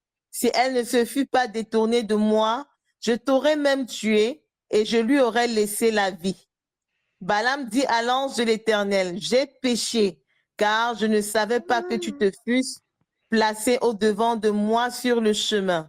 Et maintenant, si tu me désapprouves, je m'en retournerai. » L'ange de l'Éternel dit à Balaam, « Va avec ces hommes, mais tu ne feras que répéter les paroles que je te dirai. » Et Balaam alla avec les chefs de Balak. Amen. Plein d'enseignements. Seigneur, aide-nous. Déjà ici, on voit que pendant la nuit, le Seigneur est venu. Ça, c'est au verset 20, le Seigneur lui a dit, va avec ces hommes. Maintenant, pendant la journée, on dit que la colère de l'Éternel s'enflamma. Nous voyons d'abord que la volonté du Seigneur, c'était qu'il ne maudisse pas ce peuple. Il a renvoyé ces gens. Mais il a forcé pour aller interroger encore le Seigneur. Il force pour interroger le Seigneur. Le Seigneur dit, va. Et maintenant, le Seigneur lui-même se positionne là, avec son épée nue. L'ange se positionne avec l'épée nue. Ça a dit prêt à frapper. Ça, donc, la position de jugement, avec l'épée nue, ça dit pour frapper sur le chemin. Mais Balaam ne voit pas. Déjà, de toutes les façons, ici, Balaam quitte la volonté parfaite du Seigneur pour se retrouver dans la volonté permissive. Or, nous savons que dans la volonté permissive, il y a toujours des conséquences. Toujours des conséquences. Toujours des conséquences. Isaac était la volonté parfaite du Seigneur. Ismaël, la volonté permissive. On a vu tout ce que ça a engendré. Donc, ça déjà, c'est un problème pour quelqu'un qui écoutait du Seigneur, qui voyait du Seigneur. Première remarque. Deuxième remarque, verset 23, l'ânesse vit l'ange de l'Éternel qui se tenait sur le chemin. Balaam communique avec le Seigneur. Balaam parle avec le Seigneur. Balaam a les yeux ouverts dans le spirituel, mais il n'a pas vu l'ange du Seigneur qui était sur le chemin. L'ânesse a vu. L'animal, son animal de compagnie qui marchait avec lui, a vu l'ange du Seigneur, mais lui n'a pas vu. Or, Balaam a la capacité de voir dans le spirituel, qui révèle encore que ce qu'il est en train de faire est en train de le corrompre. Du coup, le Seigneur passe par son animal de compagnie pour le ramener sur le chemin au point de le pousser à parler par une langue d'homme. Donc, le serviteur du Seigneur ici, qui est Balaam, s'est égaré au point où c'est son ânesse qui a parlé. Je dis, mais depuis que je te sais, est-ce que j'ai agi comme ça? Pourquoi tu n'arrives pas à comprendre que c'est parce qu'il y a quelque chose qui ne va pas? Et pour sortir donc, non pas pour sortir, mais pour quitter un peu ce contexte-ci, pour que nous, enfants du Seigneur, nous comprenons, ça c'est pour nous pousser à savoir que si nous marchons avec le Seigneur, si les circonstances qui sont généralement d'une certaine façon changent, ça veut dire qu'il y a quelque chose que le Seigneur veut que nous percevions ou que nous comprenions. Parfois, il vaut mieux nous arrêter et aller auprès du Seigneur, demander la direction, demander l'éclairage, que de foncer et se fracasser devant. C'est ce qui allait arriver ici. Si l'ânesse n'avait pas vu l'ange et puisque l'ange lui-même a dit, je t'aurais même tué et je lui aurais laissé la vie. Donc il aurait tué Balaam et l'ânesse aurait été restée en vie. Mais le Seigneur, par là, a ouvert les yeux de l'ânesse pour qu'il voie et de deux a poussé l'ânesse à parler. Et après, il a ouvert maintenant les yeux de Balaam. Ce qui est étonnant parce que c'est pas Balaam qui devrait d'abord commencer par ouvrir les yeux, montrant encore la corruption de Balaam. Et maintenant, après l'ange dit, va avec ces hommes, tu ne feras que répéter ce que je te dirai. Donc, et là, Balaam est parti, je cite rapidement, il est parti et il a fait ce qu'il fallait pour rentrer dans la sphère spirituelle et pouvoir déclencher ce qu'il pouvait déclencher, ce qu'il parlait de la part du Seigneur. Et il a offert des taureaux, tout ça, et là, il a commencé à prononcer des paroles, prononcer des oracles. Et il sortait uniquement des bénédictions sur le peuple d'Israël. Balak étant étonné, je cite juste rapidement, Balak était étonné, a dit, mais comment ce gars-ci ne fait que bénir les gens là alors que j'ai demandé qu'il les maudisse? Il a encore pris ici, il a dit que non, allons plutôt là-bas. Il part là-bas. Balak fait la même chose. Ce n'est que des bénédictions qui sortent. Ce n'est que des bénédictions qui sortent. Donc, il ne pouvait pas prononcer une malédiction comme le peuple du Seigneur, comme le Seigneur le lui avait instruit. Maintenant, on va aller, mais ça, c'est le comportement de Balaam. Attendez, j'ouvre encore l'Apocalypse chapitre 2. Ne fais même pas nombre, ma soeur. Je vais juste te relire rapidement. On dit, la doctrine de Balaam, ce que j'ai contre toi, c'est que tu as les gens attachés à la doctrine de Balaam. Voilà, doctrine de Balaam. Qu'est-ce que donc la doctrine de Balaam? La doctrine de Balaam, c'est des gens qui se corrompent, qui quittent la volonté parfaite du Seigneur pour se retrouver dans la volonté permissible, pour faire des choses, bien que sachant que ce n'est pas la volonté du Seigneur, le font quand même. Reçoivent des présents, reçoivent des choses pour agir pour le Seigneur. C'est ça la doctrine, le salaire de l'iniquité. Mais on dit quelque chose après, qui a enseigné à Balak à mettre une pierre d'achoppement devant les fils d'Israël. On n'a pas vu ça. Pour qu'ils mangeassent des viandes sacrifiées aux idoles et qu'ils se livrassent à l'impudicité.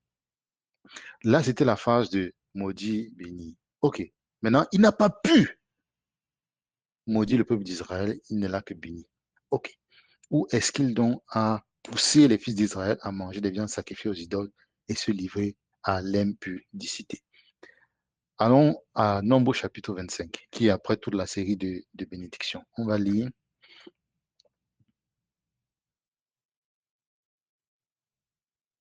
Nombre chapitre 25.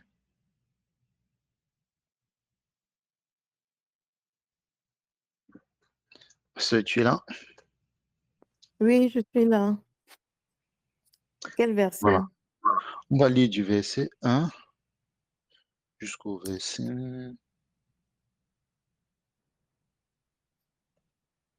Non, lis du verset 1 jusqu'au verset 6, tout simplement. On va s'arrêter là. Israël demeurait à Sittim, et le peuple commença à se livrer à la débauche avec les filles de Moab. Elles invitèrent le peuple au sacrifice de leur Dieu, et le peuple mangea et se prosterna devant leur Dieu. Israël s'attacha à Baal-Péor, et la colère de l'Éternel s'enflamma contre Israël. L'Éternel dit à Moïse, assemble tous les chefs du peuple et fais pendre les coupables devant l'Éternel en face du soleil, afin que la colère ardente de l'Éternel se détourne d'Israël. Moïse dit aux juges d'Israël, que chacun de vous tue ceux de ces gens qui se sont attachés à Baal-Péor. Et voici, un homme des enfants d'Israël vint et amena vers ses frères une Midianite. Sous les yeux de Moïse et sous les yeux de toute l'assemblée des enfants d'Israël, tandis qu'il pleurait à l'entrée de la tente d'assignation. Stop. Merci, ma soeur. On voit ici qu'effectivement, les filles de Moab, c'est les filles justement du peuple dont on parlait précédemment. Ils s'étaient installés là-bas et on dit s'ils livaient à la débauche avec les filles de Moab. Hein, cette débauche consiste en quoi? On les a invités aux cérémonies. Ah, ben, vous vivez à côté de nous. Venez, allons faire des sacrifices à nos dieux. Ils sont allés là-bas, ils ont mangé, ils se sont prosternés. Et comme le disait une fois ici dans le Canada pour Jésus, lorsque les cœurs s'apesantissent par le manger et le boire et que le peuple s'élève pour se divertir, il vient toujours le désordre. Il vient toujours l'idolâtrie. Et là, la colère de Dieu s'enflamme toujours. Même chose ici. Ils mangeaient, ils se prosternaient devant leur Dieu, ils s'attachaient à Baal-Péor. Et là, la colère de Dieu s'enflamme contre son peuple. Et c'est là où il demande à Moïse, à chacun dans l'assemblée d'Israël de tuer une personne, ou bien de tuer ceux qui sont attachés à Baal-Péor. Imaginez le carnage qui peut avoir lieu ce jour-là s'il y avait beaucoup de personnes qui s'y étaient attachées. Et en même temps, quand ils sont en train de pleurer, ils sont en train de se livrer à ce nettoyage. Il y a un monsieur qui passe, lui, avec sa mandianite. Salut. Ah, tonton Moïse, comment tu vas? Oh, je suis un peu fatigué, je vais me reposer. Ah, la fête d'hier, là, c'était un peu chaud. Il passe, lui, avec sa mandanite pour aller faire ses choses sur la tente. Dans sa tente, puisqu'il vivait sous des tentes. Donc, il passait pour aller commettre l'adultère ou bien pour aller se livrer à la débauche avec cette fille de Moab. Or, ils avaient clairement reçu l'instruction qu'ils ne devraient pas s'attacher avec les peuples dans lesquels ils allaient entrer dans ce pays. Ils avaient reçu clairement cette instruction. Et si on lit jusqu'à la suite, on va se rendre compte que Phiné est venu et a percé le ventre de cette femme-là par le bas. Et puis, c'est comme ça que la plaie s'est arrêtée. On dit la plaie, c'est-à-dire la série de morts qu'il y avait dans le camp d'Israël, s'est arrêtée. On dit, il y eut 24 000 qui moururent de la plaie. Donc, seulement à cause de ça, 24 000 personnes des fils d'Israël, quand il dit fils, c'est-à-dire des fils, c'est-à-dire tous les enfants, sont décédés ce jour-là. 24 000 personnes. Mais ça ne nous dit toujours pas. On voit bien ici que ils ont mangé des viandes sacrifiées aux idoles et ils se sont livrés à l'impudicité. On voit bien que c'est cette phase-là ici. Maintenant, allons donc compléter, avoir le chemin complet depuis Balaam, ce qui s'est passé jusqu'à ce qu'ils en arrivent ici. Allons dans Nombre au chapitre 31.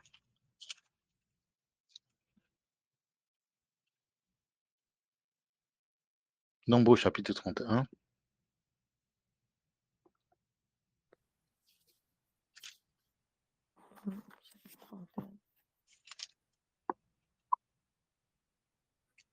Du verset 1 à 16. Bon, déjà, on parcourt la Bible comme ça pour comprendre véritablement, pour essayer. Alors, le Saint-Esprit a pris ces choses-là pour les mettre dans le livre de l'Apocalypse, pour nous montrer ce qu'il était en train de vouloir présenter. Pour que nous puissions comprendre cela, il faut que nous allions dans ce texte-là, ressortir ces différents éléments pour véritablement comprendre ce que le Seigneur veut dire et pouvoir donc mettre la pensée, ou pouvoir rentrer dans la pensée du Père par rapport à ce qu'il est en train d'exprimer dans ces différents livres, dans ces différents textes de l'Apocalypse.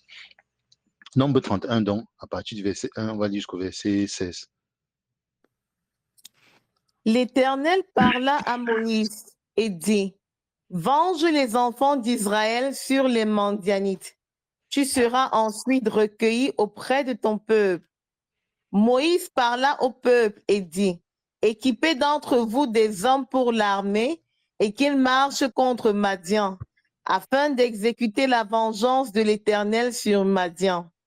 Vous enverrez à l'armée 1000 hommes par tribu de toutes les tribus d'Israël. On leva d'entre les milliers d'Israël 1000 hommes par tribu, soit 12 000 hommes équipés pour l'armée.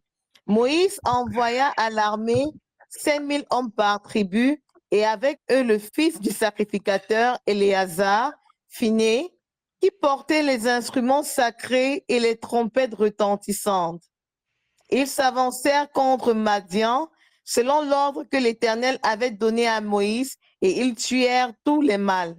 Ils tuèrent les rois de Madian avec tous les autres, Évi, Rékem, Su, Hur et Reba, 5 rois de Madian, ils tuèrent aussi par l'épée Balaam, fils de Béor. Les Stop. enfants d'Israël. On voit donc ici que déjà, on est en train de préciser que parmi les gens qui sont morts, il y a Balaam, fils de Béor, qui est le même Balaam dont on est en train de parler dans Nombre au chapitre 22. Donc, le Saint-Esprit est en train de nous montrer ici que voilà là où la mort de Balaam est venue avec tous les gens de Madian. On dit contre qui la vengeance du Seigneur est en train de se manifester.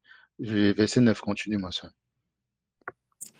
Les enfants d'Israël firent prisonnières les femmes des Mandianites avec leurs petits-enfants, et ils pillèrent tout leur bétail, tous leurs troupeaux et toutes leurs richesses. Ils incendièrent toutes les villes qu'ils habitaient et tous leurs enclos. Ils prirent toutes les dépouilles et tout le butin, personnes et bestiaux. Et ils amenèrent les captifs, le butin et les dépouilles à Moïse, au sacrificateur Éléazar, et à l'assemblée des enfants d'Israël, campés dans les plaines de Moab, près du Jourdain, vis-à-vis de Jéricho. Moïse, le sacrificateur Éléazar, et tous les princes de l'assemblée sortirent au-devant d'eux, hors du camp. Et Moïse s'irrita contre les commandants de l'armée, les chefs de milliers et les chefs de centaines qui revenaient de l'expédition. Il leur dit, avez-vous laissé la vie à toutes les femmes? Voici, ce sont elles qui, sur la parole de Balaam, ont entraîné les enfants d'Israël à l'infidélité envers l'Éternel, dans l'affaire de Péor. Et alors éclata la plaie dans l'assemblée de l'Éternel. Maintenant, tuez tout mâle parmi les petits-enfants et tuez toute femme qui a connu un homme en couchant avec lui. Mais laissez en vie pour vous toutes les filles qui n'ont point connu la couche d'un homme. Amen. Amen. Voyons ici, le schéma est donc clair. Tout est complet. Donc, Balaam, ayant voulu maudire le peuple d'Israël sous la pression de Balak et des multiples biens, il voulait la richesse, la gloire et tout, n'a pas pu le faire. Mais il savait, connaissant, étant prophète, il connaissait la loi du Seigneur. Il savait que le seul moyen d'avoir gain sur ce peuple-ci, c'est que ce peuple-là eux-mêmes fasse quelque chose qui va les mettre en opposition avec Dieu. Péché donc contre le Seigneur. Et on nous informe ici que il a conseillé, il dit, ce sont tels qui suivent la parole de Balaam, ont entraîné les enfants à l'infidélité envers l'Éternel dans l'affaire de Péor. Donc ça veut dire dans Nombre, au chapitre 25, quand on dit à la débauche, elle invitait le peuple au sacrifice de leur Dieu, et le peuple mangeait et se prosterna devant eux. Le peuple s'attacha à Baal Péor, et la colère de l'Éternel s'enflamma contre Israël. Ça veut dire que tout ce qu'elle faisait, c'était sous instruction de Balaam, qui avait dit, faites comme ça, faites comme ça, faites comme ça. Et quand elles ont donc fait, ils sont prosternés, la colère de Dieu est venue, c'est là où la plaie est tombée. Et c'est là où beaucoup sont morts. Donc, ça nous révèle donc le schéma complet ici de la doctrine de Balaam, de comment il a procédé malgré les ordres et les instructions du Seigneur pour pousser le Seigneur à vouloir frapper son propre peuple. Nous revenons donc ici dans Apocalypse au chapitre 2. Apocalypse chapitre 2. Moi, j'ai quelque chose contre toi, c'est que tu as là des gens attachés à la doctrine de Balaam, enseigné à Balak à mettre une pierre d'achoppement devant les fils d'Israël pour qu'ils mangeassent des pièces sacrifiées aux idoles et qu'ils se livrassent à l'impudicité. Avant que je ne revienne ici, que nous entrons dans d'autres explications, est-ce que c'est clair déjà la compréhension par rapport aux viandes sacrifiées aux idoles, les uns et les autres? Est-ce que c'est clair que ce n'est pas les viandes sacrifiées aux idoles qui est un problème, car la Bible nous dit clairement, mangez de tout ce qui se vend sur le marché sans vous enquérir. Ça veut dire que si on vient vendre sur le marché une viande qu'on a sacrifiée à un idole, je prends, j'achète, je ne peux pas, je mange, car tout est sanctifié par la parole. Est-ce que c'est clair pour tout le monde? Si ce n'est pas clair pour tout le monde, j'inviterai les uns les autres à chercher sur Bamba Iba les viandes sacrifiées aux idoles et aller écouter cela. Je crois que là, les explications sont propres et claires pour tout le monde. Car il n'y a pas de véritable idole dans le monde pour ceux qui servent le Seigneur Jésus. Voilà. Donc, on revient donc à ce qu'on a vu ici. La doctrine de Balaam, nous l'avons vu. Ce qu'il a fait, nous l'avons vu. Maintenant, comment est-ce qu'on met ça dans le contexte de ce qui est dit ici? Première des choses, Balaam travaillait pour un peuple qui n'est pas le peuple du Seigneur. Nous voyons qu'à la sortie de la période de Smine, il y avait déjà deux groupes. Le groupe qui servait le Seigneur et un autre groupe. On laisse juste comme ça. Le groupe qui servait le Seigneur, qui s'attachait au Seigneur et un autre groupe. Maintenant, quand on descend, le groupe qui sert le Seigneur est persécuté et l'autre groupe ne fait que grandir. Mais dans son sein, l'autre groupe aussi, comme Balaam était de l'autre peuple, a aussi des gens qui connaissent que ceux-là, ce sont les vrais oignons du Seigneur. Je ne sais pas si vous voyez le schéma. Balaam savait que ce peuple-là, c'est le peuple de Dieu. Le Seigneur le lui avait dit. Donc, dans le groupe de ceux qui persécutent le peuple du Seigneur, il y en a de vrais prophètes. Balaam, c'est un vrai prophète. C'est le symbole du prophète ici. Il y en a, avant qu'on ne conclue, allons dans le livre de Pierre.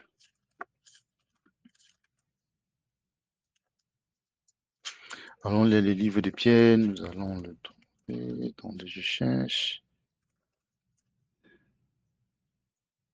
Voilà. 1 Pierre chapitre 2. Ma soeur, tu peux ouvrir s'il te plaît. 1 Pierre au chapitre 2.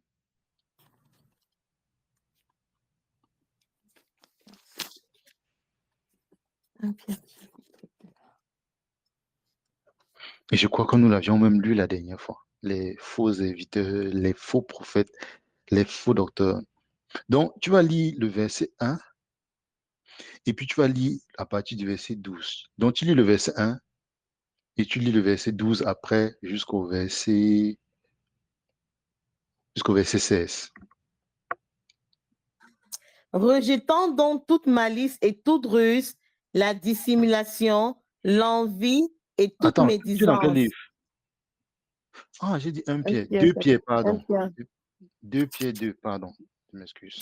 2 Pierre 2, le verset 1 et puis le verset 12 jusqu'au verset 16. Il y a eu parmi le peuple de faux prophètes et il y aura de même parmi vous de faux docteurs qui introduiront des sectes pernicieuses et qui, reniant le maître qui les a rachetés, attireront sur eux une ruine soudaine. Verset 12. Mais eux, semblables à des brutes qui s'abandonnent à leurs penchants naturels et qui sont nés pour être prises et détruites, ils parlent d'une manière injurieuse de ceux qui l'ignorent et ils périront par leur propre corruption, recevant ainsi le salaire de leur iniquité.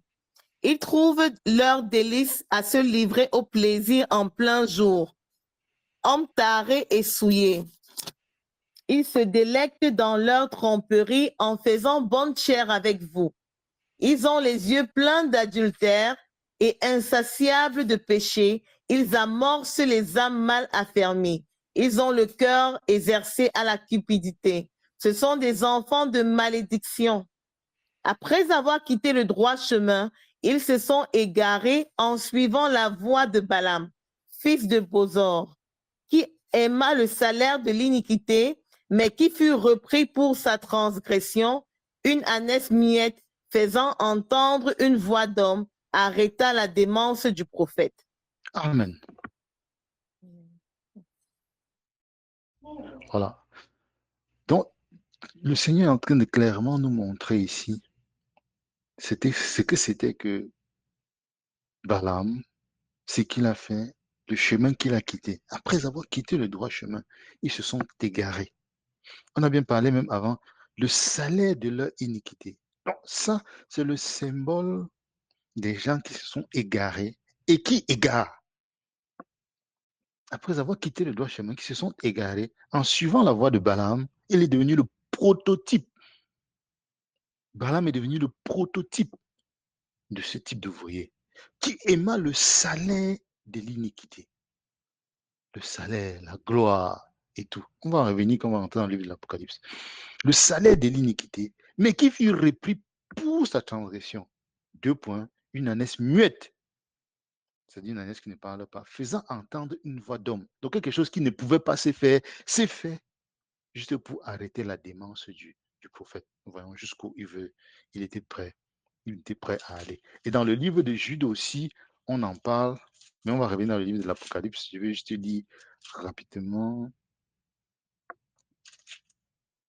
si je retrouve encore, bien sûr.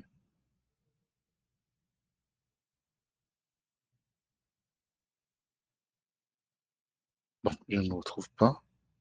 Ah oui, malheur à eux, ça c'est Jude verset 11. Malheur à eux, quand ils ont suivi la voie de Caïn, ils se sont jetés pour un salaire dans l'égarement de Balaam. Ils se sont jetés pour un salaire dans l'égarement de Balaam. Revenons donc dans Apocalypse que nous étions, où nous y étions. Donc nous parlions de 2 groupes. Il y a un groupe qui est fidèle au Seigneur Jésus et un autre groupe qui est attaché aux institutions. Donc le groupe du Seigneur Jésus est ici, petit nombre. L'autre groupe il grandit. Il est attaché aux institutions. Tel que Balaam, lui, il était attaché, il était en communication avec le roi. Le roi pouvait lui envoyer ses émissaires. Viens. Donc ici, ça veut dire que dans ce temps-là, cette église qui est séparée des disciples, des véritables disciples du Seigneur qui marchent selon la parole, ces gens-là ont le pouvoir, non pas qu'ont le pouvoir, mais ils sont en corrélation avec le pouvoir étatique. Et le pouvoir étatique a la capacité donc de leur donner des ressources, de leur donner des financements, de soutenir leur œuvre et de leur donner le moyen de persécuter les saints. Nous avons parlé d'Antipas qui avait été mis à mort parce qu'il avait choisi de se conformer. Et si vous lisez l'histoire d'Antipas, ils ont procédé exactement comme avec Étienne, comme nous avons vu avec Étienne. C'est-à-dire, ils ont sudoyé, ils ont arrivé à un niveau, ils ont dit, bon, comme, on appelle encore celui-là, le roi de ce moment-là, il s'est considéré comme Dieu, soit tu l'adores, soit tu es mis à mort. Il a dit, non, je ne peux pas l'adorer. Et c'est comme ça qu'il avait été mis à mort.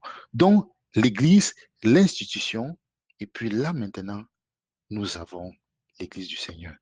Avant qu'on ne termine sur, là, pour regrouper tout ça, on va lire la dernière partie de Apocalypse 2 concernant cette phase. De même, toi aussi, tu as des gens attachés pareillement à la doctrine des Nicolaïtes. On nous reparle encore de la doctrine des Nicolaïtes ici. Ce n'est pas que la doctrine des Nicolaïtes a quitté, mais c'est une manière pour le Saint-Esprit de nous montrer que ce qui a déjà commencé ne va que croissant. Donc, les faux ouvriers sont toujours là. En même temps, au fur et à mesure, ils ne font que faire détacher des franges, et ces franges-là vont se rattacher au grand groupe. Et c'est comme ça que ce grand groupe-là, avec maintenant ces prophètes sous l'emprise, sous la bannière de Balaam, font leurs œuvres pour pousser le petit groupe à se corrompre. Et c'est ça la clé de cette église de Pergame. Regardons bien, Balaam a voulu maudire le peuple d'Israël, n'a pas pu. Mais il a dit, si on pousse le peuple d'Israël à se corrompre, à se soumettre, à adorer d'autres dieux, systématiquement, ils vont être en opposition à leur Dieu et là, on pourra les vaincre. Qu'est-ce qui se passe donc ici? Dans cette période de l'église de Pergame, c'est à ce moment que Constantin a donc ramené tout le monde sur la table et a choisi d'unifier l'église. Ça, maintenant, c'est le symbole de Balaam qui, lui, va voir les filles pour dire, allez pousser les gens à venir s'unir avec nous. Donc, l'union est symbolisée donc à ce moment par le concile de Nicée, par cette alliance-là entre les églises. Et cela est symbolisé par les prophètes de Balaam, qui sont dans l'autre groupe, qui poussent les gens à venir s'unir. Il y a beaucoup, vraiment beaucoup à dire sur cette période de l'Église. Mais si je reste vraiment selon la compréhension que le Seigneur me donne et plaise à Dieu vraiment de rajouter ou de corriger ou de mettre plus de détails dessus, comme cela lui plaira. Voilà vraiment ce que nous tirons ici en restant dans la parole. Donc la doctrine de Balaam est l'un des canaux par lequel les gens sont passés pour faire joindre tout. Sortir les Bibles, créer un concile, sortir les papes et faire tout ce que ça a fait. Donc tout se passe sous l'emprise de ces faux prophètes-là, étant de l'autre côté qui conseillent les autres comment est-ce qu'on peut faire pour faire chuter les gens là. Ce n'est pas en allant avec force. Merci Père. Ce n'est puisqu'ils ont voulu aller avec force, ils savaient que si on va en opposition directe avec Israël, on va perdre le combat. Ils étaient déjà allés en opposition directe. Ils ont vu que Antipas a refusé de se soumettre. Je meurs. Ils ont donc utilisé la ruse. Toujours la ruse. Ils ont utilisé la ruse. Comme dans le jardin d'Éden. Le diable savait que s'il allait en opposition face à Adam, il allait perdre. Il est donc passé par la ruse derrière sa femme. Toujours les femmes. Et c'est comme ça que Balaam est donc passé par les filles pour dire voilà comment on va profiter pour faire chuter ces gens-là. C'est la technique qui a été utilisée ici. Donc, sachant que si on va avec la force, on va les tuer, ça va plutôt les fortifier. Parce qu'un martyr, quelqu'un qui meurt, qui verse son sang, ne peut qu'avoir, comme Étienne. Étienne est mort et au dernier verset de Actes chapitre 7, on dit un jeune homme nommé Saul. Donc, quand Étienne était en train de mourir, c'est comme si le sang, j'ai dit c'est comme si, je ne dis pas que c'est la Bible qui dit, le sang versé d'Étienne était le catalyseur pour pousser l'apôtre Paul à entrer dans son ministère. Et on voit ce que l'apôtre Paul a fait. Donc c'était même la mauvaise personne qu'il fallait qu'il entre. Mais c'est lui qui est entré et il a fait alors des choses merveilleuses pour le Seigneur. Donc le martyr en tant que tel ne fait pas avancer l'œuvre du diable. Ils l'ont vu avec Antipas. C'est pour ça qu'il dit que bon, utilisons donc la ruse pour les. Oh, la ruse, c'est quoi? Venez, asseyons-nous sur la même table. Le symbole justement de manger. Communions ensemble. Les groupes communient ensemble. Entendons-nous sur les pratiques que nous pouvons avoir. Pourquoi nous avons les différences? Asseyons-nous, discutons-en, statuons et que l'Église dans son ensemble avance. Or, le principe du Seigneur est simple. Sortez du milieu d'eux. Quand Paul, pharisien qu'il était, a reçu l'appel, il est sorti. Il n'a pas dit qu'il va communier avec les pharisiens. Il est sorti. Le principe a toujours été simple. Sortez du milieu d'eux. Donc, pour tout un chacun, le principe est toujours le même. Sortir. Ils ont donc utilisé la rue pour dire venez, asseyons-nous sur la même table. Communion ensemble. On dit viande sacrifiée aux idoles, c'est le symbole de la communion. Et c'est l'ivresse à l'impudicité, c'est le symbole de l'idolâtrie. Donc, ils ont poussé dans les peuples à se corrompre par ces éléments-là. Et voilà comment une église unifiée est ressortie. Une église unifiée est ressortie. Et quand une église unifiée ressort, gardons en tête que l'onction qui avait été déversée dans Actes au chapitre 2 avait déjà commencé à se dégrader. Donc, il n'y avait que peu de personnes qui gardaient la sémence parce que la transmission était orale. Beaucoup de personnes ne lisaient pas. Beaucoup de personnes ne parlaient pas, ne lisaient pas les écrits, donc ne savaient pas exactement ce qui était écrit. Et c'est comme ça qu'à ce moment-là, ils ont donc décidé, comme nous sommes un groupe de personnes qui se sont entendues, ont décidé que le peuple ne connaît pas les Écritures. On va même les empêcher de lire et que seuls les dépositaires de lire seront ceux qui vont les enseigner. Ça veut dire qu'on vous ferme dans un enclos et on vous dit encore que seuls ceux qui vont vous donner la nourriture sont les seuls à vous apporter quelque chose à manger. Donc à ce moment, le peuple est en train de sombrer. L'onction est en train de considérablement diminuer. C'était comme ça au début, c'est en train d'aller comme ça. Et cette période de l'église de Pergame, en fait, cette période de l'église symbolisée par l'église de Pergame a duré aux environs de 300 ans. Quand nous avons parlé de Éphèse et nous avons parlé de Smyrne, nous voyons que ces deux églises ont partagé sensiblement la même durée, chacun, environ 120, 106. Donc, ces deux phases-là, combinées, tournent autour de 300. Maintenant, on voit que la seule phase de l'église de Pergame tourne autour de 300 ans. Donc, ça prend du temps. La noirceur s'agrandit et la phase s'agrandit. Et c'est comme ça que le Seigneur dit donc au verset 16, répands-toi donc, sinon je viendrai à toi bientôt et je les combattrai avec l'épée de ma bouche. Nous connaissons tous ce que c'est que l'épée dans la bouche du Seigneur. Si on revient tout simplement rapidement dans Apocalypse au chapitre 1, c'est où celui qui a l'épée dans sa bouche? C'est dit quelque part là. Trouver sa tête au chapitre. Voilà. Apocalypse au chapitre 1, verset 16, il est écrit, il avait dans sa bouche, non, j'ai vu ça. Voilà, il avait dans sa main droite 7 étoiles. De sa bouche sortait une épée aiguë à 2 tranchants. Et son visage était comme le soleil lorsqu'il brillait dans sa force. Lorsqu'il brille dans sa force. Ça nous dit clairement que de sa bouche sortait une épée tranchante, c'est ce qu'on est en train de redire ici. Mais qu'est-ce que le Seigneur est en train de concrètement dire? Si on tourne rapidement dans Hébreux, au chapitre 4, au verset 12, il est écrit, car la parole de Dieu est vivante et efficace, plus tranchante qu'une épée quelconque à 2 tranchants, pénétrante jusqu'à partager âme et esprit, jointure et moelle. Elle juge les sentiments et les pensées du cœur. Donc, on nous fait comprendre ici que cette épée tranchante-là, c'est la parole vivante et efficace. On dit que la parole de Dieu est vivante et efficace. On dit que c'est la parole.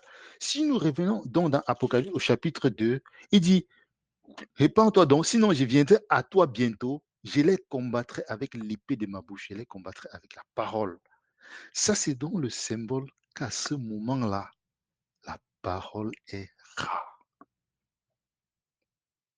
Il viendra avec la parole il n'y a pas. La parole est rare. C'est le symbole de la rareté dans cette phase de Pérgame de la parole du Seigneur.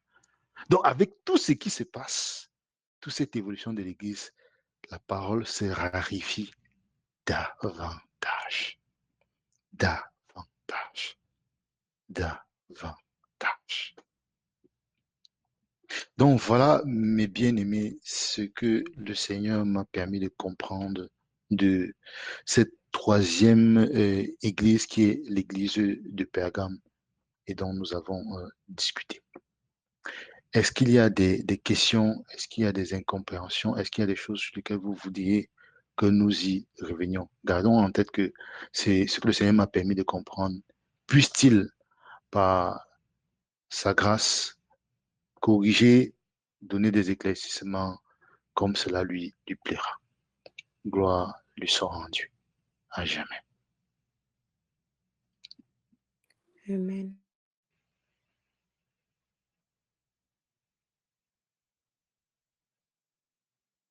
Donc, voilà, mes frères, ce que le Seigneur a mis dans mon cœur que nous partageons en continuité à ce que nous avions vu mercredi dernier. Ça, c'est des choses importantes et je tiens à rappeler encore pourquoi est-ce que nous parlons de cela. Nous parlons de cela pour positionner le contexte. Le Seigneur m'avait mis à cœur il y a environ 2 mois de travailler vraiment sur ces livres de l'Apocalypse et nous en avions parlé un jour. J'avais dit, plus, si le Seigneur permet, je vais partager avec vous. Quand le poste de Bamba Iba est sorti, j'ai compris que c'est un indicateur que c'est la période, le Seigneur voudrait que nous en parlions. Et c'est pour ça que nous sommes en train d'en parler.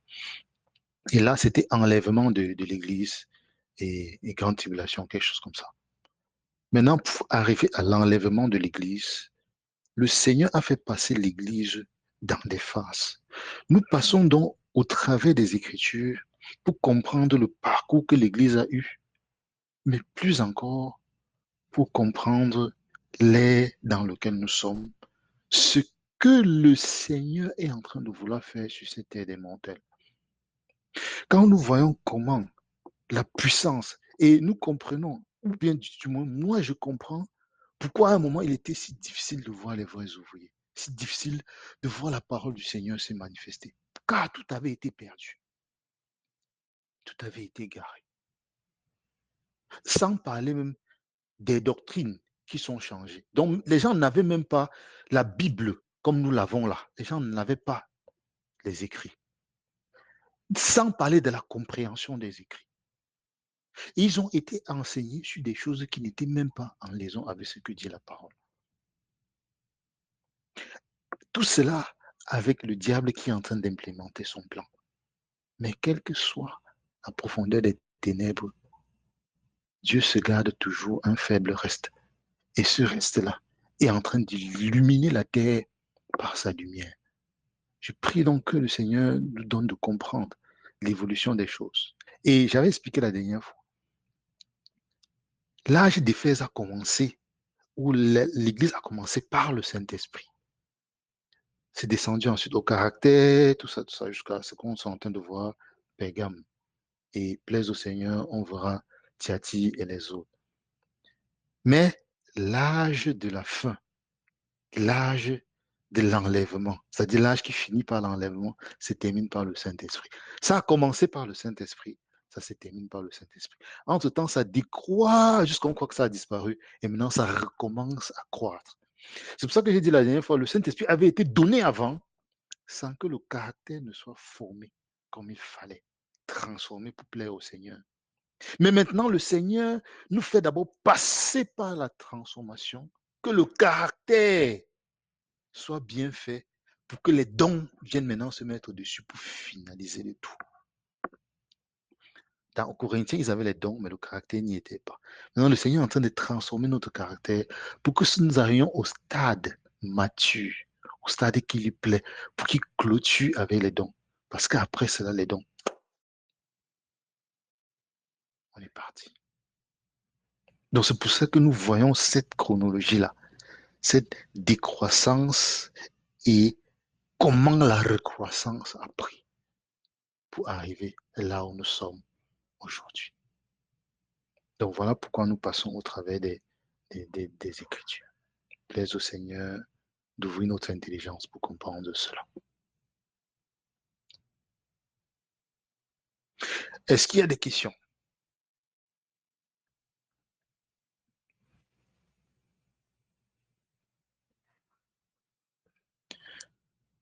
Il n'y a pas de questions, il n'y a pas Est-ce qu'il y a une intervention qu'un frère ou une sœur voudrait faire?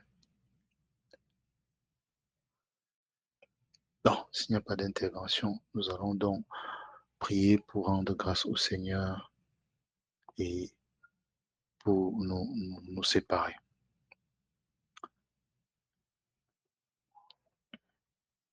Est-ce qu'il y a j'ai appelé les frères tout à l'heure, personne n'a réagi. C'est parce qu'il y a un frère qui est disponible pour prier pour nous.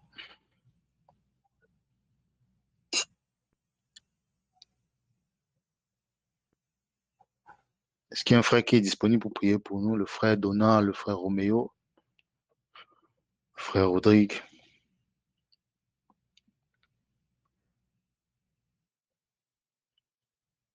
Vous êtes là, peut-être que je parle comme ça. Ah, ok.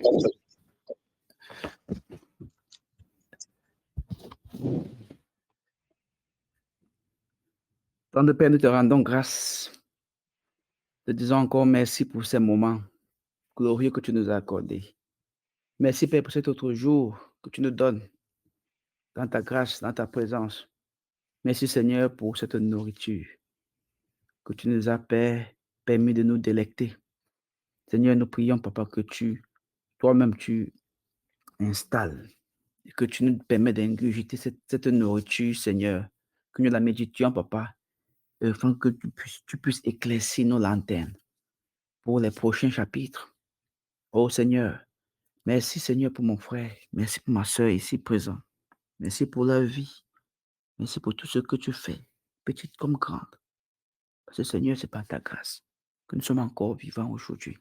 C'est par ta grâce que nous sommes capables de faire tout ce que nous faisons. Père, nous sommes sincèrement, profondément reconnaissants.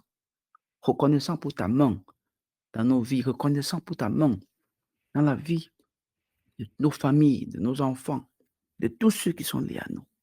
Que ta grâce, dont la grâce se propage continuellement.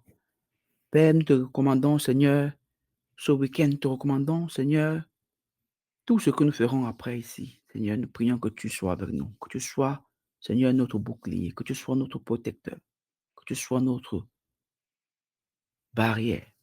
Que, Seigneur, tu nous permettes, que tu nous accordes, Papa, de nous détacher, Papa, de tous ces bruits, Papa, pour aller dans l'intimité, nous connecter à toi, Père. Afin qu'en cette ère, en cette période de perdre la faim, que tu nous donnes la nourriture et que tu nous prépares, que tu prépares nos cœurs, Seigneur, à ce qui est en train d'arriver. Merci, Père. Merci, Seigneur. Merci pour l'amour dont tu nous as aimés. Merci, Seigneur. Qui pourrait, Seigneur, aimer plus que toi? Merci, Père. Maintenant, Seigneur, que nous voulons nous séparer.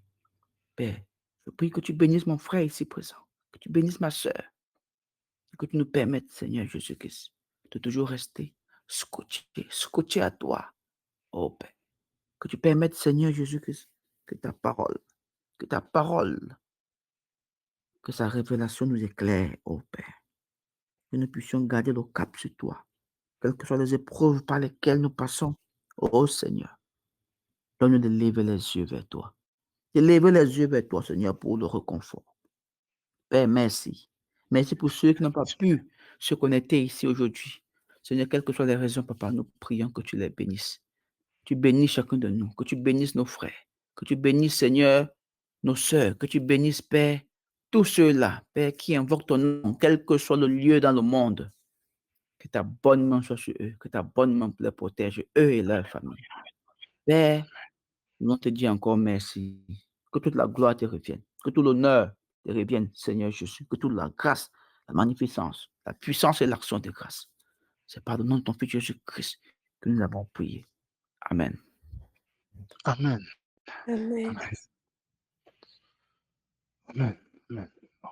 Frère, que le Seigneur nous bénisse, qu'il nous garde, qu'il se tienne devant de nous et que sa grâce soit notre partage. Je vous aime, je vous aime, je vous aime. Bon week-end à tous. Amen. Bon week-end.